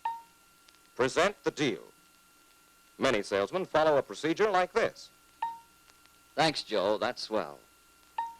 Well, how much is it? If you'll just step in here with me, Mr. West, I'll work out the whole deal for you. You seem to have taken good care of your car, and we're taking that into consideration in our allowance. It's fully paid for, of course. Oh, yes, I always buy for cash. Well, in that case, we can deliver you the new Nash Ambassador four-door sedan for your car and $1,190. How much allowance is that? We're allowing you $1,500. That's not enough. My car's worth more. And now, the salesman is in the fourth step of handling the allowance. He must try to overcome any objection the prospect raises. Well, what did you figure it was worth? $1,700. I've seen cars like mine advertised for that. Well, that's true, Mr. West. Cars like yours are being sold for $1,700. But let me show you why our offer makes a good deal for you. Even though your car is in pretty good shape, there are a few items that need attention. Anyone who buys a $1,700 car expects it to be in excellent condition. And even though your car is in good shape, it still requires some reconditioning. Then we've got to display it in our used car department, advertise it, and pay a commission for selling it. And of course, we'll guarantee it to the new owner. We have a fine reputation for good service and fair dealing, and we'll stand behind the car to keep the buyer satisfied. All these things are necessary to sell your car, Mr. West. And, as you know, they all cost money. In other words, it's going to cost us $200 to sell your car. So you can see, if we're to get $1,700 for it, $1,500 is the maximum we can allow you. Now, doesn't that seem fair, Mr. West? Well, I see your problem, all right, but I still think I ought to get $1,700 for my car. Mr. West, is it the allowance that's bothering you, or is it the money difference toward the new car? It's the amount of money I'd have to add. $1,190. Why, it used to cost me half of that to trade for a new car. Yes, that's true, Mr. West. But most other things we buy used to cost only half as much, too. A house sells for about twice as much today as it did 4 or 5 years ago. The price of food has gone up about the same amount. It's the same with cars. The cost of wages and materials that go into the making of a car today has increased along with everything else. So you see, Mr. West, the cost of buying a new Nash today is in line with the general price level of other commodities. And don't forget this. We're offering you about twice as much for your used car as we could have in so-called normal times, because its price has increased along with everything else. Well, yes, but on the other hand, I could save $150 by buying a Pilgrim 8. How would you do that, Mr. West? Well, the Pilgrim dealer has offered me $50 more for my used car, and the delivered price of his car is $100 less than yours, and that totals $150. Yes, Mr. West, it would cost you $150 less. But you'll still be ahead by buying Nash. Is that so? How do you figure? Well, first, you get more extra equipment on the Nash Ambassador than on the Pilgrim 8. Our delivered price gives you equipment, including the overdrive, that you don't get on any other car. These items account for $118, Mr. West. Now, subtract that from the $150, and it leaves only $32 as the actual money difference between the two cars. The Nash Ambassador will make more than that up to you in savings on gasoline alone. How do you figure that? Well, you'll recall I mentioned that the Ambassador will go over 20 miles to the gallon at average highway speeds on regular gas. Uh-huh. That's been the experience of thousands of owners. And here's proof of the Ambassador economy. On a trip from Boston to Miami, a Nash Ambassador sedan traveled 1,595 miles, averaging 26 5/10 miles per gallon. Nash economy means that the savings in gas will more than overcome the money difference. It'll actually cost you less to own and operate the Ambassador. What makes the Ambassador so much easier on gas than the Pilgrim? Well, there are two principal reasons, Mr. West. As I mentioned before, the economy built into the Ambassador engine and our automatic overdrive. In the engine we use a more efficient design of carburetor called Uniflow Jet. It saves gas by supplying the right mixture to all cylinders. It's a new Nash development not available on any other car. You'll recall that our engine also has an exclusive sealed-in construction of the intake manifold. Now, this saves more gasoline by better distribution to the cylinders and better control of the intake temperature. And remember, the Nash automatic overdrive saves gas and oil by reducing engine revolutions in relation to car speed. The overdrive is included in the price I gave you, and you can't get it on a Pilgrim at all. In addition to economy, the overdrive gives you the performance with which you were so impressed when you drove the Nash. And so the salesman completes his story of Nash's superiority over competition. And because Nash salesmen have a product with enough buyer appeal to overcome any obstacles, he successfully overcomes the objection to the appraisal. Now, someone may bring up this point. Suppose the prospect doesn't come to the sales room. Suppose he's contacted on the outside and won't bring his car in for an appraisal. What then? Well, there are two things we can do. Either get the appraiser to come out and check the prospect's car, or bring the used car to the appraiser at the dealership. In either case, we should still give the prospect the best possible selling on Nash, using our demonstrator and sales helps, before presenting the allowance. Now, here is another situation with which you will be faced. That is, when you're trying to learn if the prospect is ready to place an order, and he says, No, I'm not. I'm just looking. But I'd like to find out what my car is worth. Now, there's every chance that this type of prospect plans to use your appraisal as a lever to pry a higher price from a competitor. So, you cannot quote him an allowance. Still, you can't afford to offend him either. Here's one way you might answer him. When do you think you will be ready to buy? Oh, maybe in a couple of weeks. Well, that's fine, Mr. Brown. Now, while you're here, let me take a few minutes to show you our new Nash. Then, when you are ready to buy, we won't give you just an idea of what your car is worth. We'll give you an exact allowance. Now, this is just one way to handle this type of prospect. You can work out many more yourself. The point is this. Tactfully postpone giving him an allowance until you have him interested in Nash and ready to deal. Now, you may ask, do these steps in handling the appraisal always get the order? No, there's no sure way of getting every order. But these procedures have been taken from the experience of successful salesmen and have proved their value in actual practice. But whether the prospect comes to you or you go out and find him, the same principles apply. And those principles are, 1, keep control of the allowance discussion. 2, have the appraisal made. 3, present the deal. 4, overcome any objection. Control the allowance procedure by handling it in the sales room if possible, where we have the right new car atmosphere and can get the help of the dealer or manager. Control the allowance by realizing it's part of the payment for the new car and should be handled when you're ready to close the deal. If the prospect wants to know the allowance, qualify him. Ask if he's ready to buy if the allowance is right. Then call the appraiser, explaining that it's his job to figure out the allowance. While the appraiser has the used car away, find out more about what the prospect wants and sell him accordingly. Present your offer in a positive manner, confident that your used car allowance is fair, and sell your new product and your services as important parts of what the prospect is getting. Sell the fairness of your offer by showing that you've allowed everything the car is worth. If the prospect mentions competition, either a higher allowance or a lower delivered price, overcome the difference by showing Nash's extras and savings in operating costs. Sell Nash's superior value and exclusive features, because when prospects are sold enough on your product, that will always be your biggest help in handling the used car allowance.